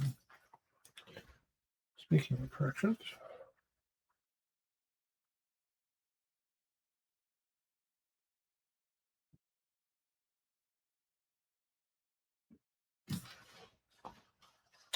and don't forget your trusty Q-tip.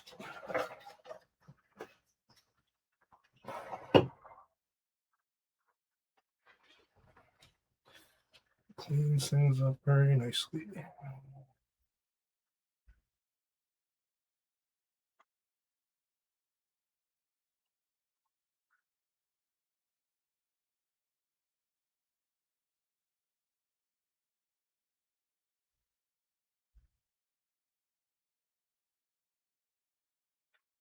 There we go. Okay. We'll come back into the rind.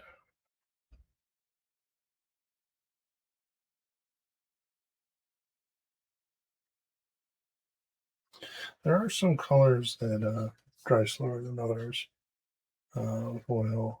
I found the yellows take much longer to dry. If you like black, um, again, I paint the sides of my canvas with the black, but I also frame it. Um, that actually takes a while to dry. Whatever is in that, why it takes so long. The yellow is another one.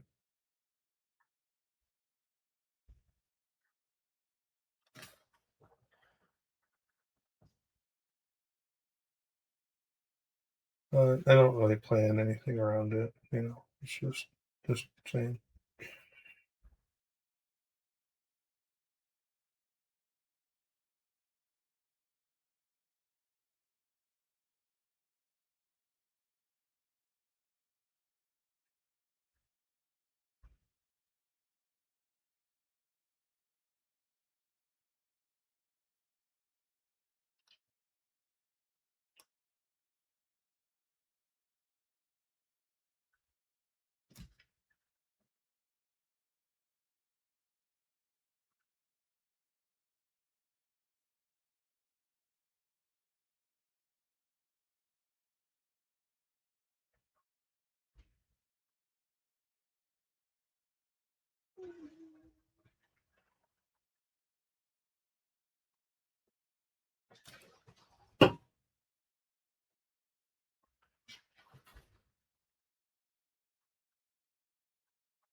One of the things you want to do as you work is each pass try to be more clean with your color application.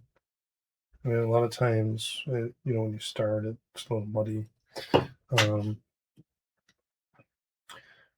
And then if you can help it, as you continue trying to use less and less white, I'm still using quite a bit of white here. Um, but at a certain point, you kind of want to start, or if you do use white, start making the color that's in it stronger. Uh, so maybe more magenta, a little bit of teal.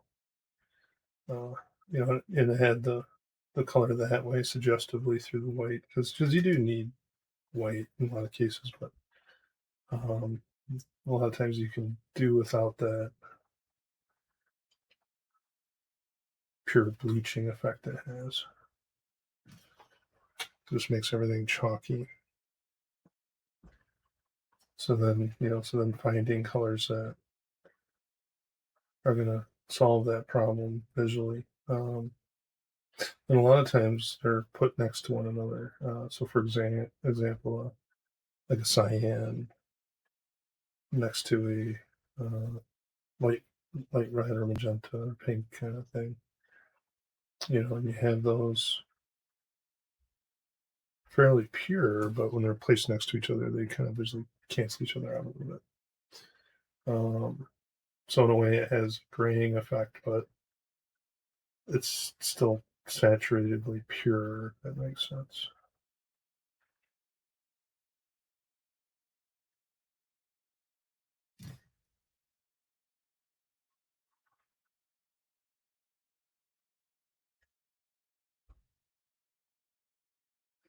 And let's see.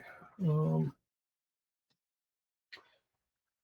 Another thing too is, at first when you first start painting, we have a tendency of copy, meaning like we mimic a one person paint, or we copy from a photograph, or the traditional habit of copying the masters, for example, is another one.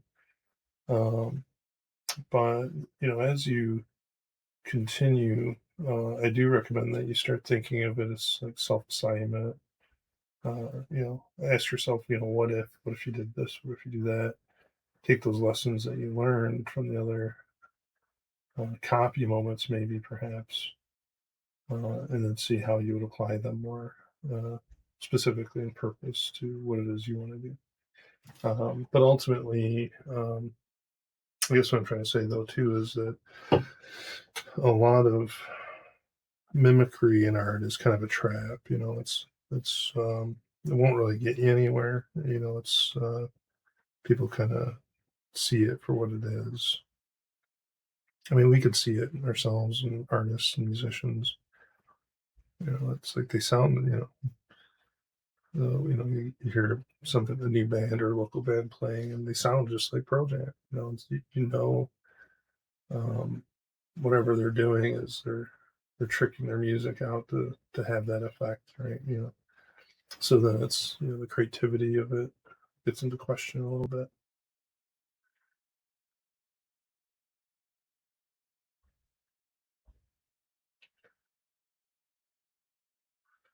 As expression, if you will.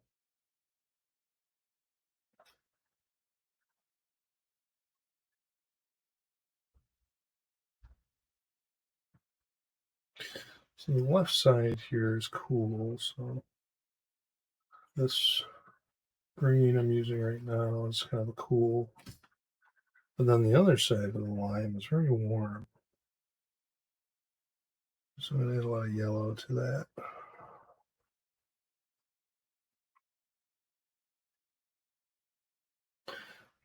So then you can already see like this little contrast there. Also, as you continue, within the painting, each layer you're going to be more mark oriented. The first layer you do, it's kind of basic. You're just blocking things in, the form, composition. But as you go, you want to start thinking about the direction mark more, texture. Are you making the texture? Are you applying that properly enough? Um, try to stay on track. For what it is that you're doing. Try not to visually.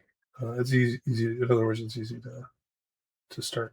Doing pattern more, and next thing you know, you're not even looking at what it is you're doing because you're patterning everything. You're just kind of making it up and applying it and moving on.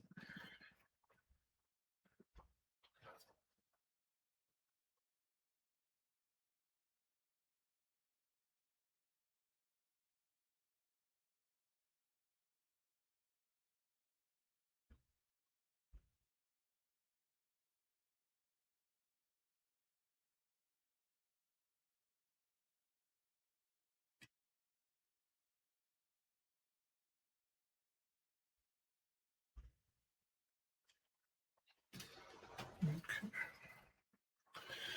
Well, this lemon or this lime is super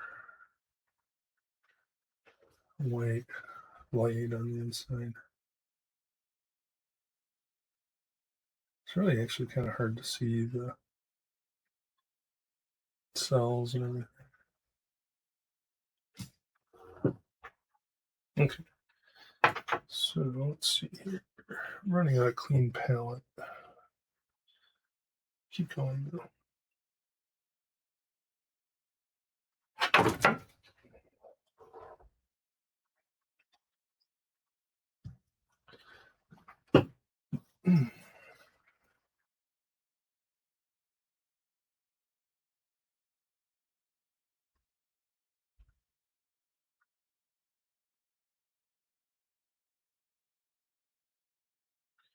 A little too light.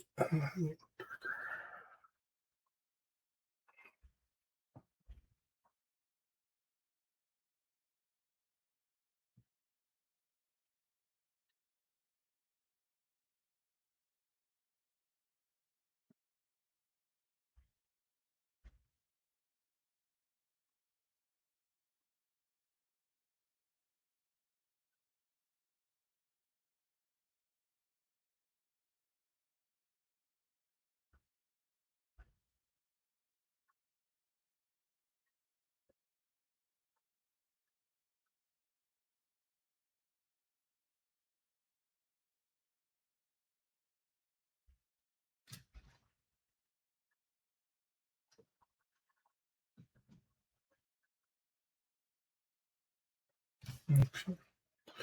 I'll get it later. It's more of a mix.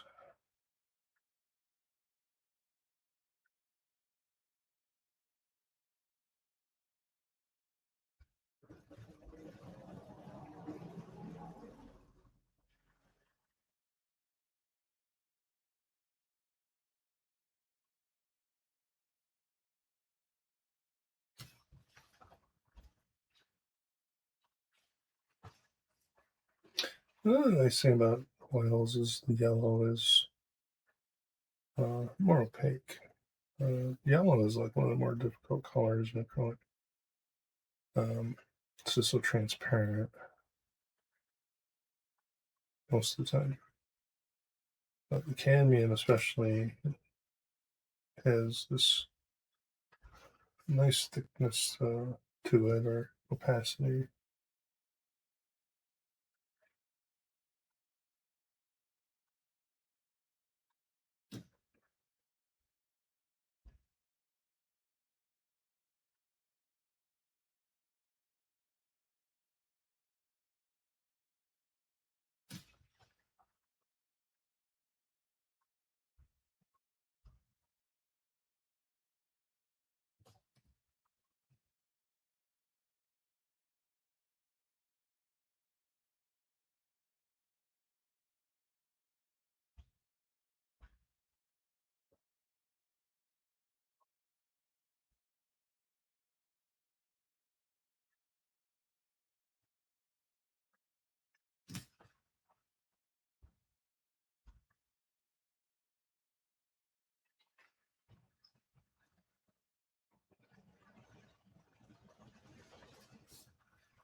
Okay, so start going a little heavier with the alizarin crimson. So, this is one of the arguments for the black, because you can see this is more of a pure alizarin, but you can see how dark it is, and it also have a much more deeper richness to dark than if it was just the black. The black tends to be flat. I mean, that's basically what black is. It's almost like void of color. It's like a gray, if you will. And, you just don't get that good depth all the time. Whereas when you start working with pure colors, um, even like a lot of oils, they are transparent to begin with. And so in order to get a pure color, a lot of times you need to add white to it just to get it to colorize. Otherwise, it's just this really dark version of it. And so you can use oil paint directly out of the tube in a lot of cases as your dark. Um, it has that nice, darkening effect. Don't be afraid to like add even like now I'm adding red into the lime, right? So it has this nice, even though it's like a complement, it's not green, that's for sure, but it has this nice darkening effect that almost visually works well. It almost enhances the depth of the shadow, makes it richer. And so playing around with uh, color exploration that way, complements are have always been advised, in a lot of the courses and classes I've been in myself and learning process and all that. The common theme is to use complements. If you're doing a green object, you're making a highlight for it. Try a pink highlight. It's probably going to be brighter and pinker than light yellow, for example. Um, so complements do have this nice contrasting effect. It doesn't always work though. So you'll find a lot of cases where it's just not working. The complement, but at least try something. Usually a color is the solution, but maybe the complement's just not working quite how you want it to. Van Gogh's got a lot of good examples of complementary work actually as paintings. You'll see where he's really setting like rules for himself as he paints. Like this one, he's just going to use the complements. Um, and it's some are better than others in depth when you look at them. Others are quite successful.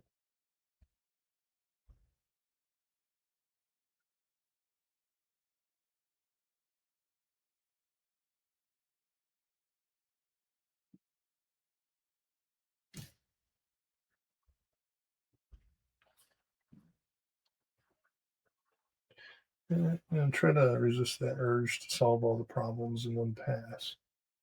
Um, again, the paint will set as you work. So, maybe putting color down on one pass, you'll come back in the other pass with more of a complement to it.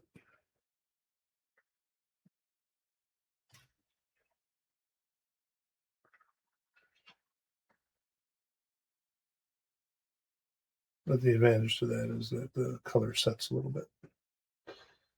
Um, so it's less muddy when you add the next color.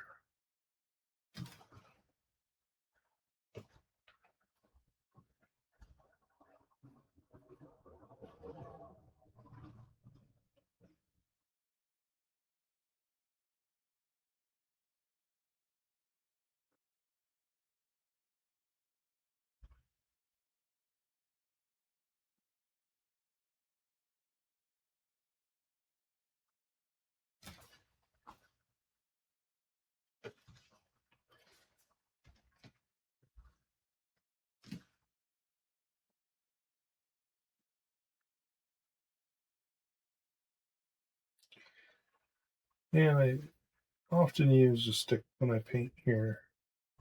Um, I used to put the stick up against the easel or the canvas when I worked, and over the years I found it's just as helpful to work with it in the ground. So I work with it like on the floor, and then I just had my kind of finger hooked around, and I just work with it that way. I don't rest it on anything anymore.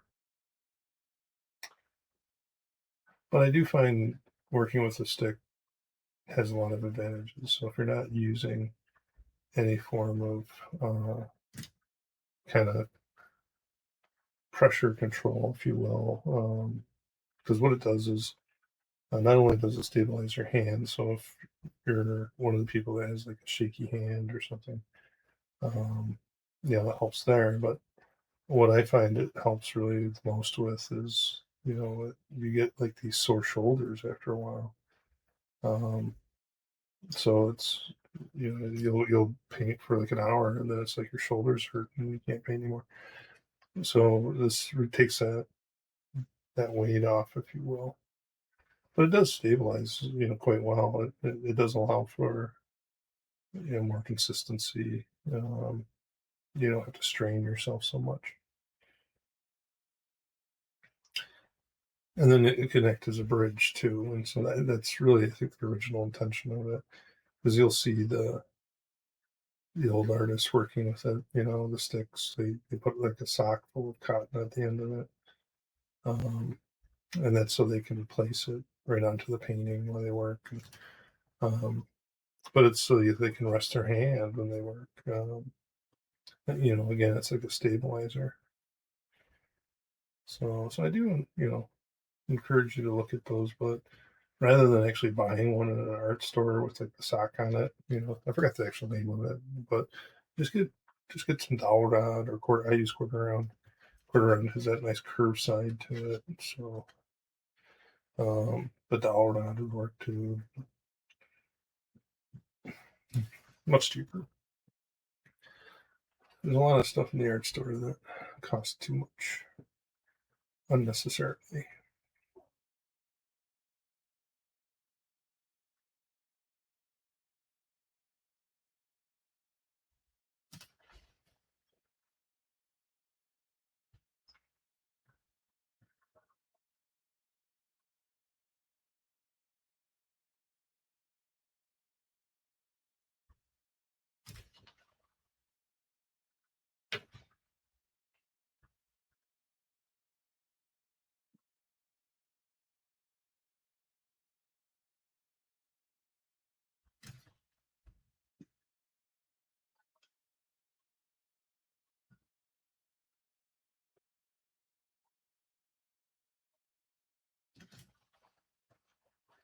Okay, well, look at the green here.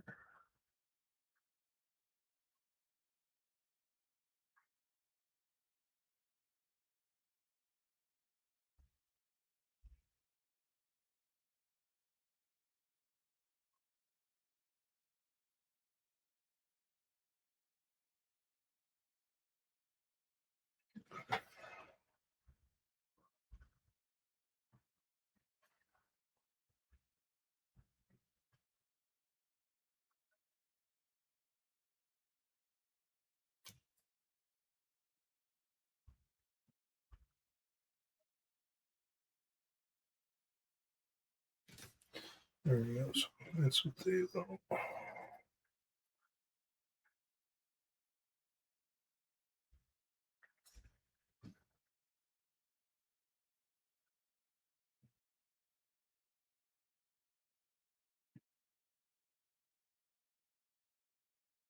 So again, as you go, don't be afraid to get pure with the color.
Okay. Now I gotta wait for the next pass. Okay. So time to go on to the next pass. Let the fruit stiffen up a bit. Check the time. Oh, yeah. So I spent a little bit too much time on the box there.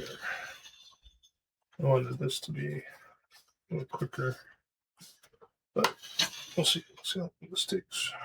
There's about an hour left as far as I wanted on this, but I can always pick back up tomorrow.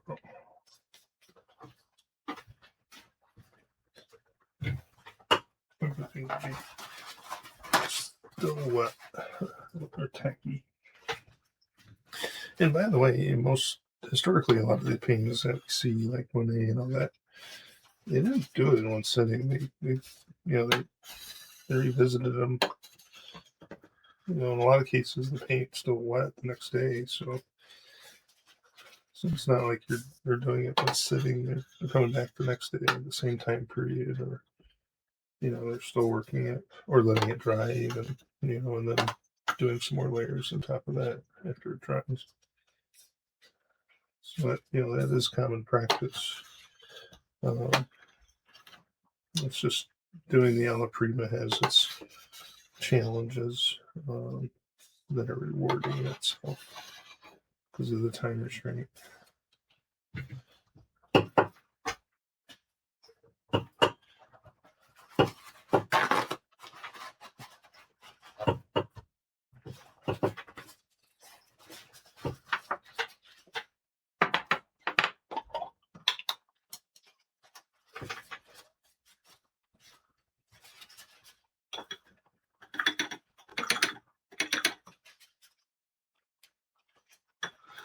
Yeah, I think I'm fairly happy with the background here.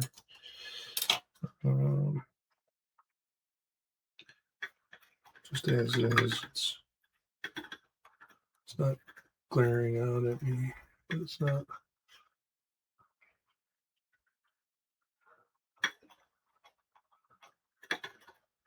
feeling unfinished either. So, so I think I might skip this step.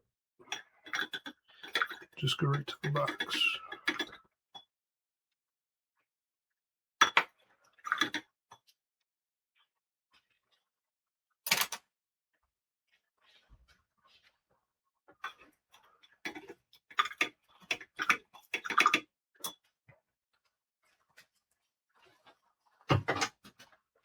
You keep in mind that there's toxicities to be aware of with oil paint.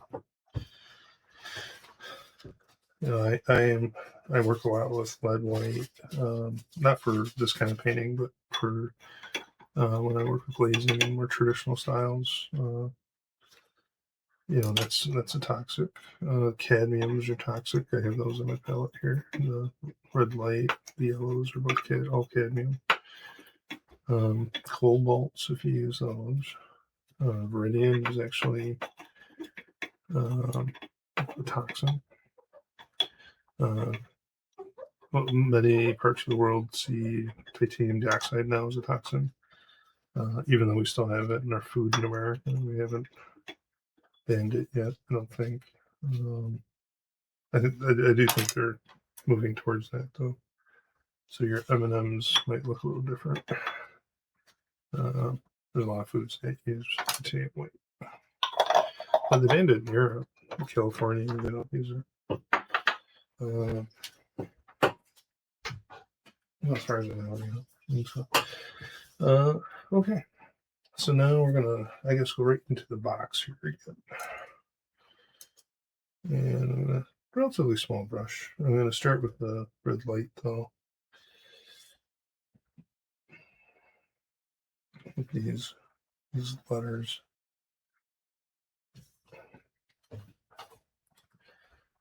Yeah, add a little yellow.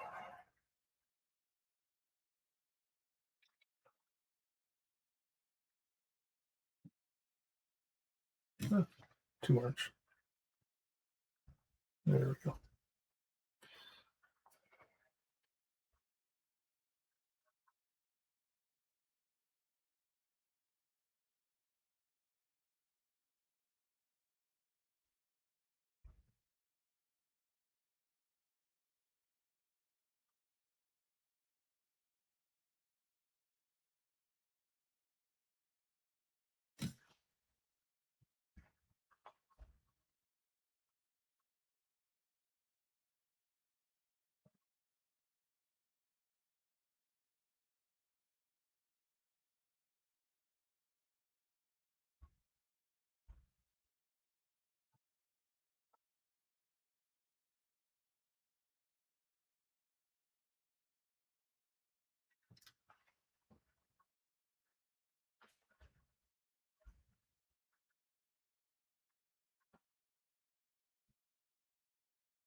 If you do like working this way, I do encourage everyone to enter like a local plein air painting um, event.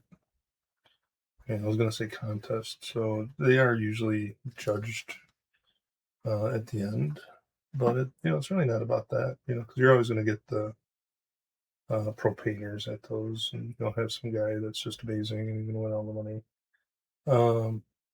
But it's really the people that work this way. There's like a community uh, of artists that really come together. Um, a lot of them are very sincere. They like to talk about you know uh, art and self. They'll have conversations on color and composition and environment and where you do things. People are just really passionate, and a lot of people are, but they're not really doing it necessarily for a living. They're just doing it to enjoy, get some outside, um, so they can experience nature. So it's kind of serves a couple purposes in a lot of ways. But with the competitions, you do have that chance to win, some funds, but it's also that where you also it's a chance to meet people with similar interests. Then the next thing you know, you start connecting, and you'll notice that there's a big network of people out there that are doing things. Um, because the planar contests they do happen pretty frequently. I mean, we got where I live, we got one the town over. Then we have another one that's on the other side, the town over. Um, then if I go like up to New York a little bit, those communities have them as well. Every year the community has one. So many of these towns and cities and regions, they have them. So the chances are your town does too, or the town next to you does. So keep an eye out for that. So many postings and advertisements. But the other thing I found is a lot of people buy the work at these things too, because um, a lot of times the plein air, it's community based, so the artists come in from all over, but they're painting what's in the area. So they're painting people's homes, they're painting businesses sometimes, the landscape, people's property. It all has this meaning to the people in the community.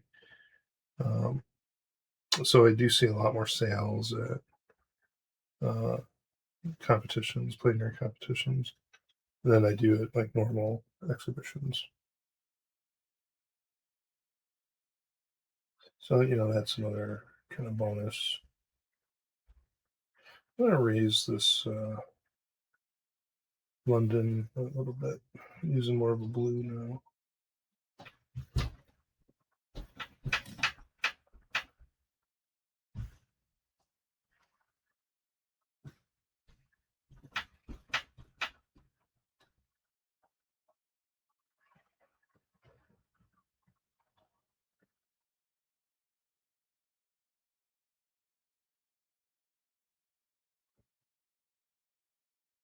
Just to get a little higher.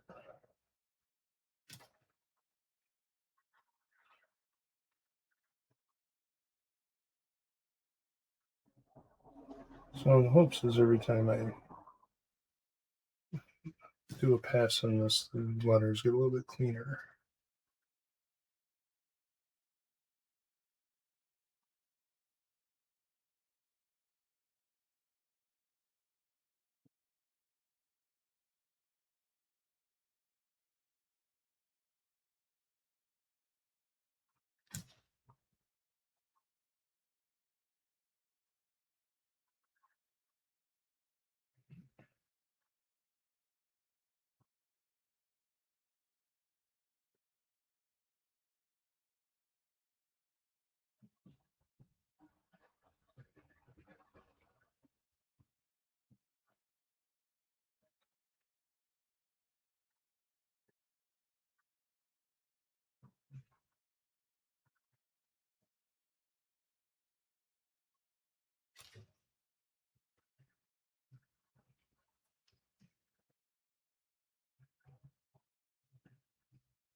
Great.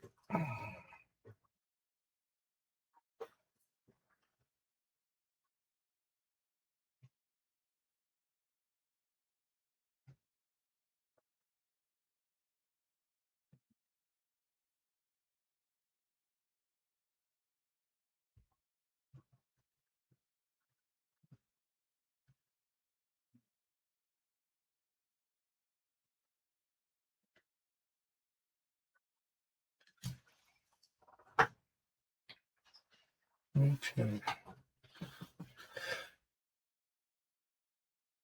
Well, it's not perfect, but the fonts are really looking too flat. I wanted to get those flatter. But it's also a very timely thing. So I'm going to do the best I can.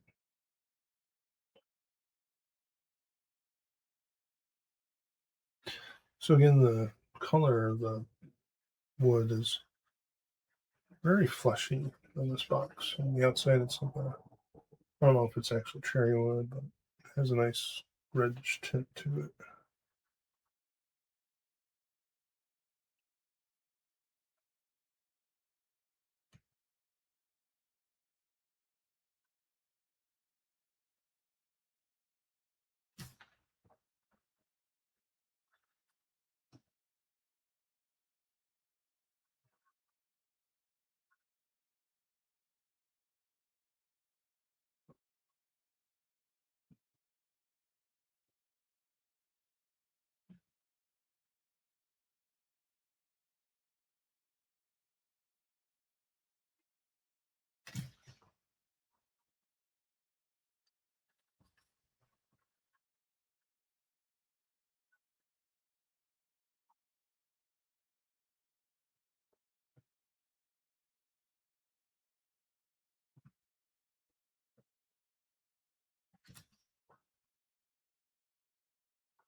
Trying to get my strokes into the direction of the grain.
Just trying to clean this up a little bit more.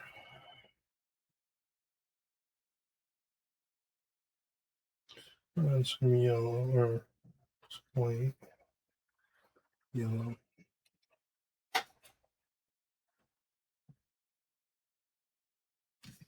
Too wet.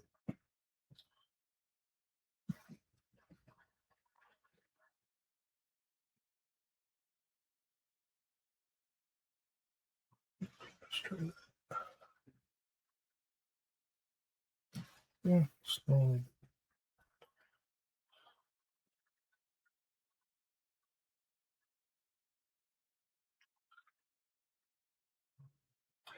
Find it interesting though. A lot of times, what you'll see on your palette when you go to put it onto your painting, very different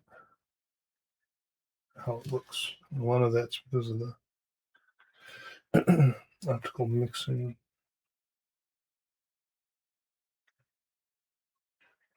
So red looks different. For example, when you have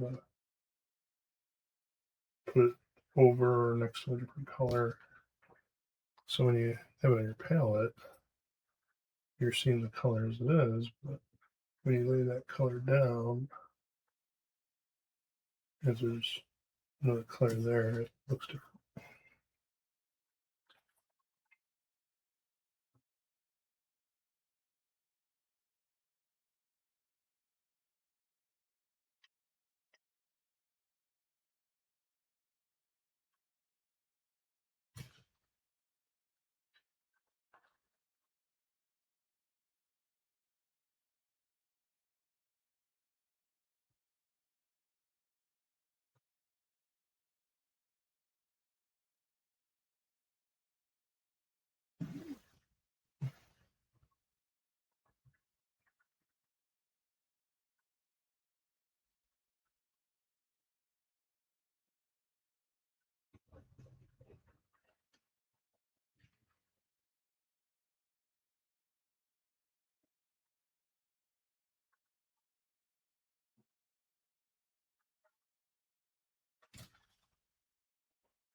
And then at a certain point, because I think that's what I just experienced here is um, I was blending too much in the painting as I painted. And at a certain point, you want to stop doing that. I mean, it works when you start because a lot of it's tonal, really, your or local color based.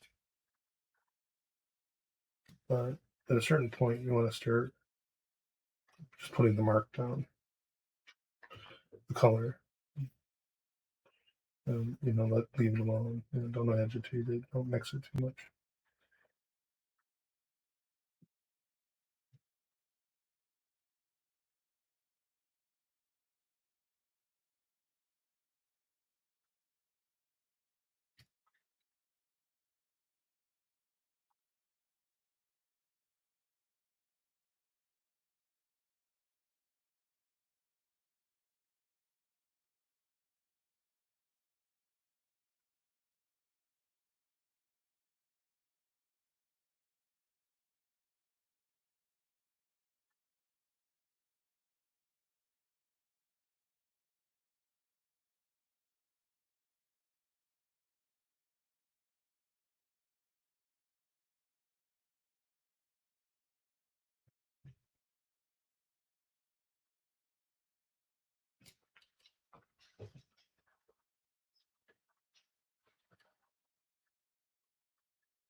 I'm gonna try to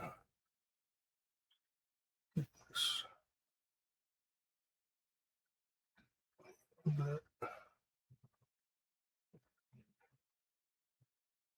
more saturated here.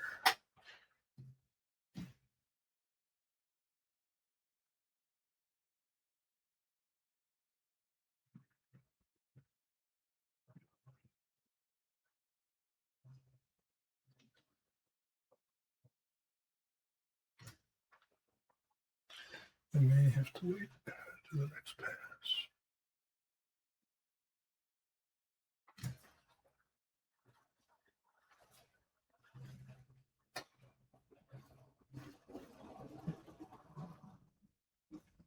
And again, you'll find yourself just getting pure color as you go.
Yeah, so have to wait till the next pass. Let it settle. Okay.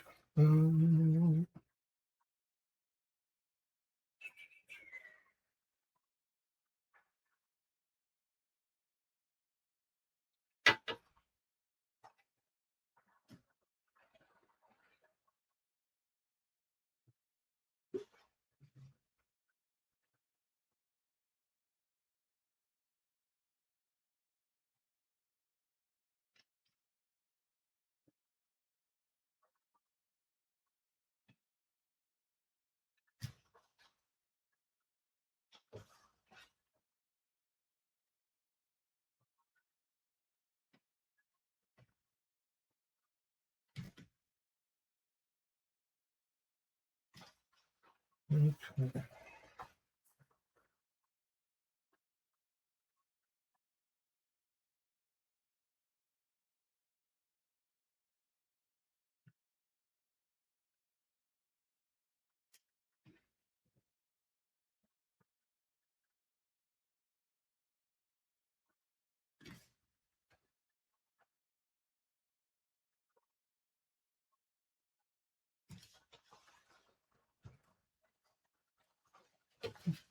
Mhm.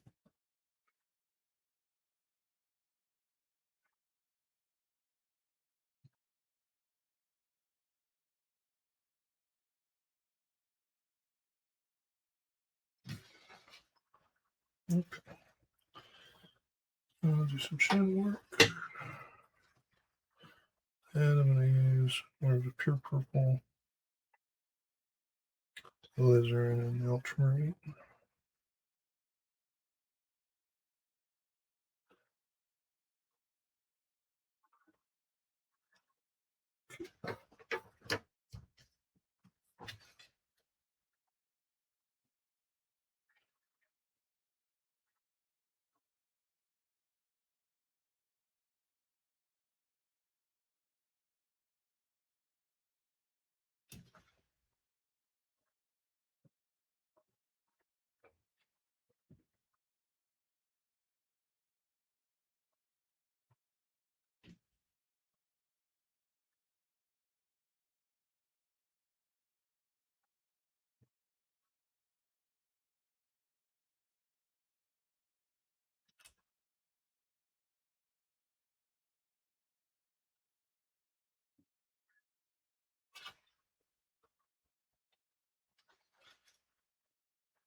Okay.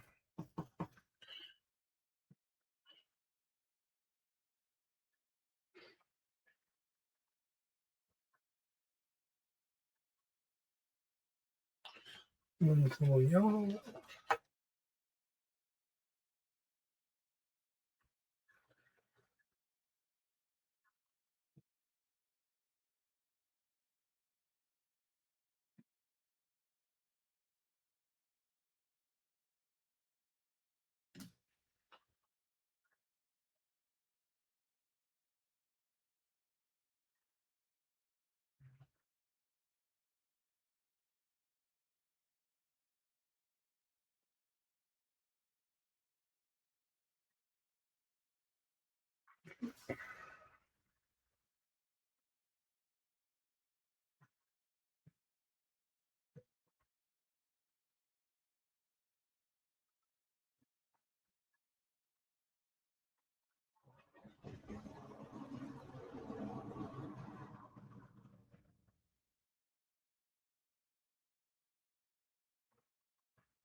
Smaller brush.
And depending, you have the thickness of the paint, then it kind of starts going into another type of painting. It's what we refer to as impasto. Um, it can be almost like cake. Um, Van Gogh is kind of like that, where the marks actually cast a shadow.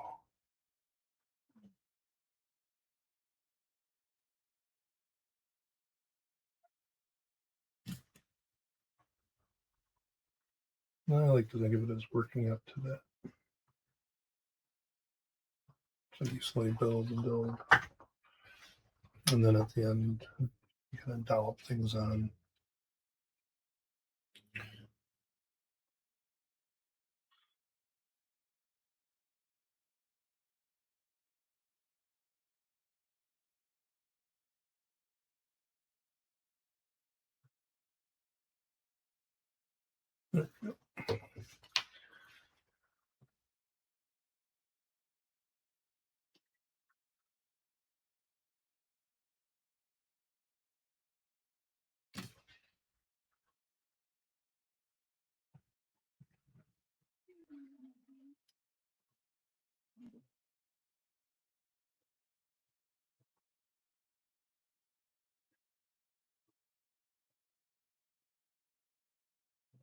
A little cerulean, say a little blue actually. And it has that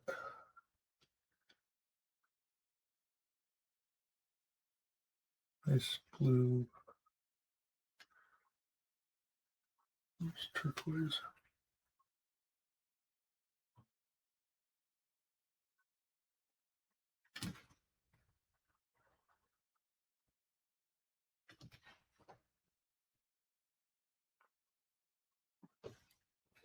And that is also found over here. But you see, it doesn't show up as much. The lemon highlights much better.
Bring some of that into the plate.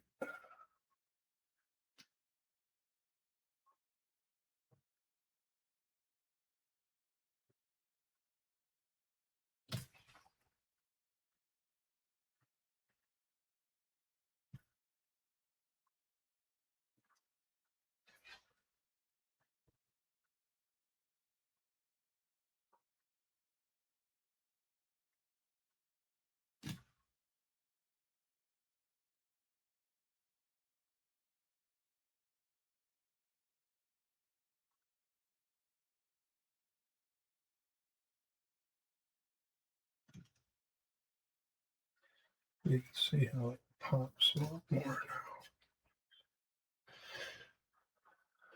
And that's mainly using the complements true color.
Go back into this.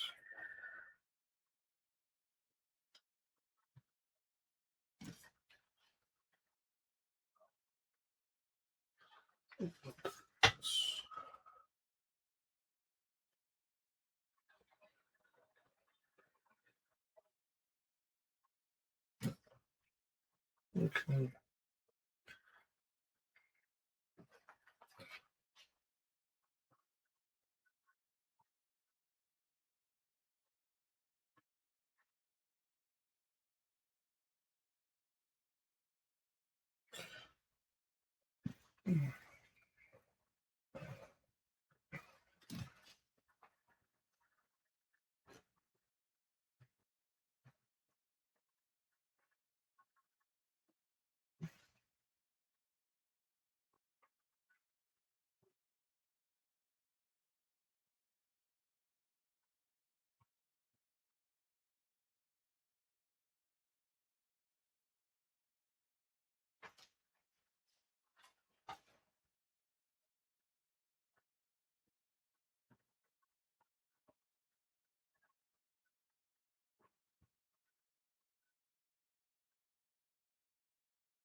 Do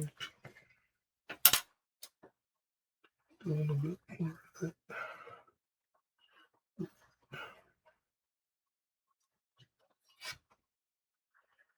Get that edge back.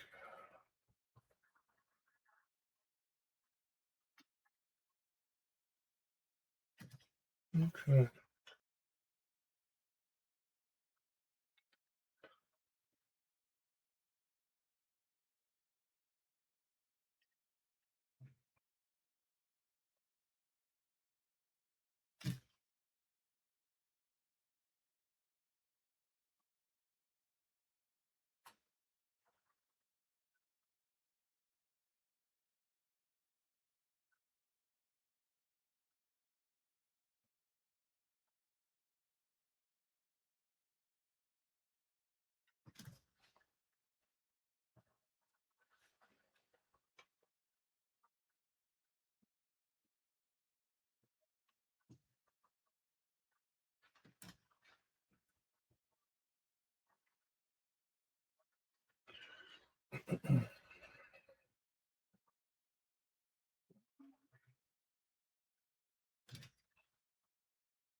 What were the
getting close?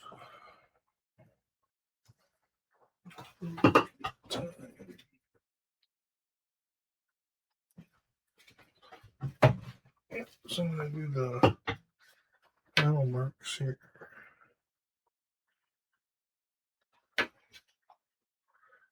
I'm at the end of my time for this work, for recording anyhow. I'll probably continue to work on it a little bit, but I think I've gotten fairly close to the point for trippability anyhow, as far as finalizing things.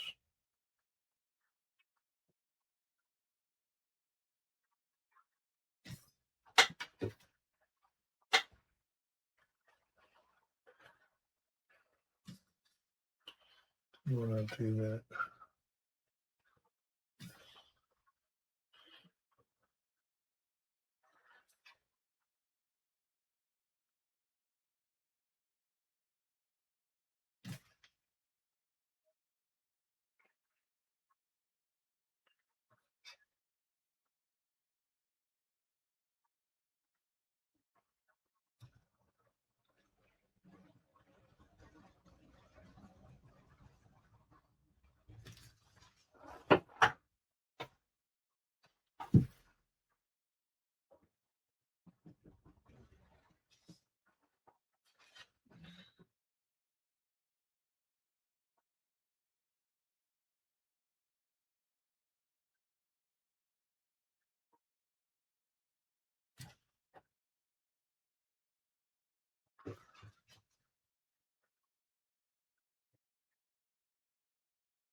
And just one more clear past some of these letters.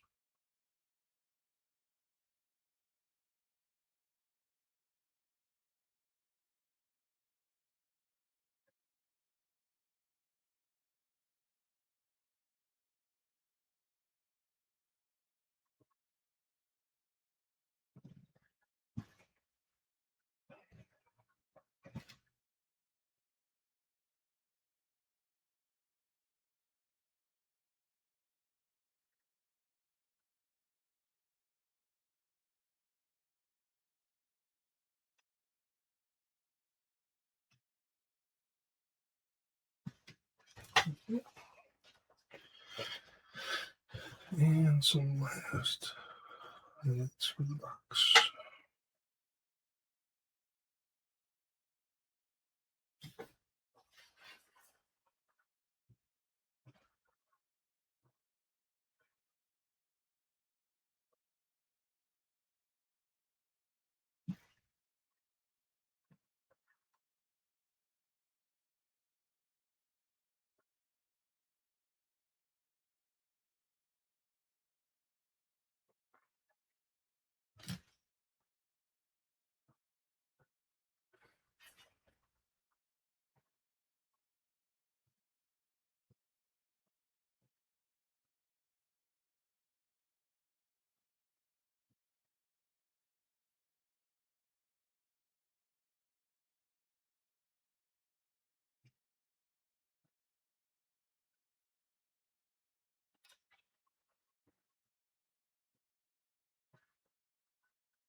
This is much darker over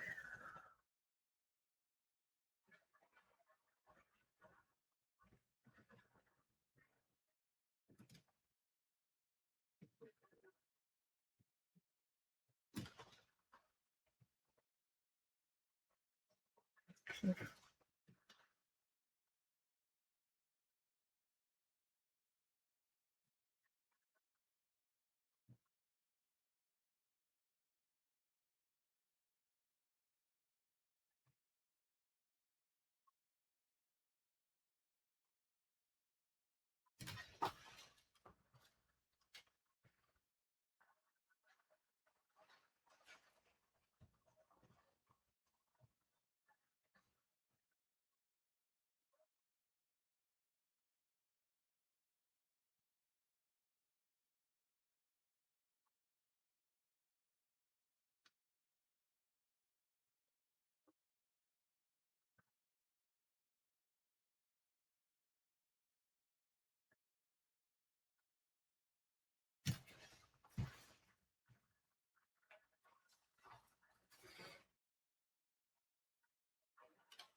Alright. Okay, I'm pretty happy with that. I could be here all day. But I think I'm going to end it at that. So, thank you for watching. Be sure to click the subscribe button. I'm going to try to do one of these a week. Wasn't very talkative this time, but kind of got in the zone there.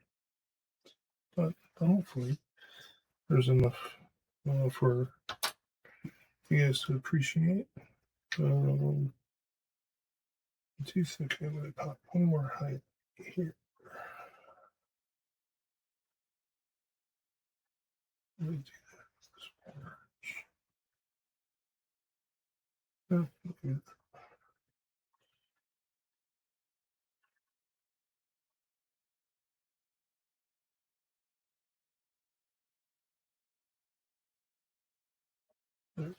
Let's see here.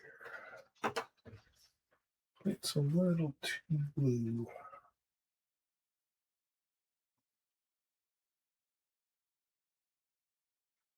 It's a little orange. It's that complement stuff.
That was needed.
Okay.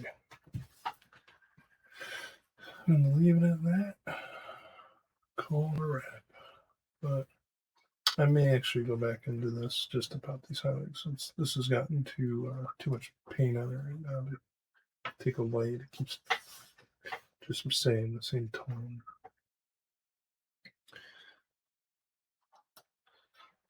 But, yeah, that's too white.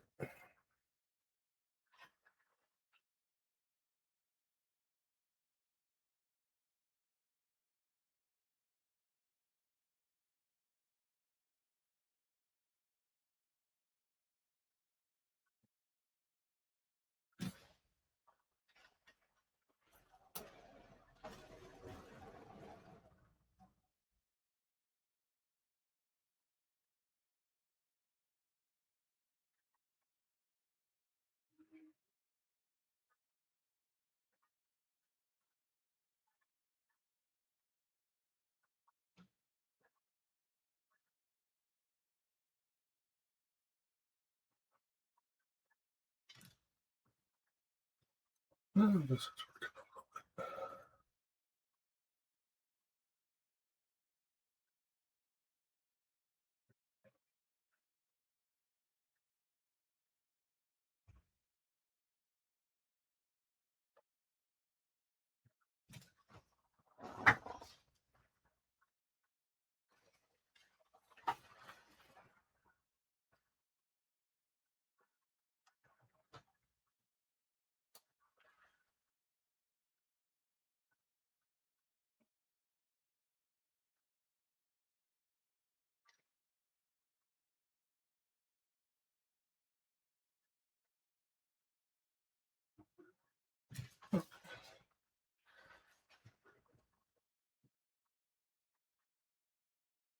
working. Okay, that's good enough for today. All right, guys. Thank you. Take care. Appreciate it. Don't forget, color is your friend. So, all right. Talk to everyone later.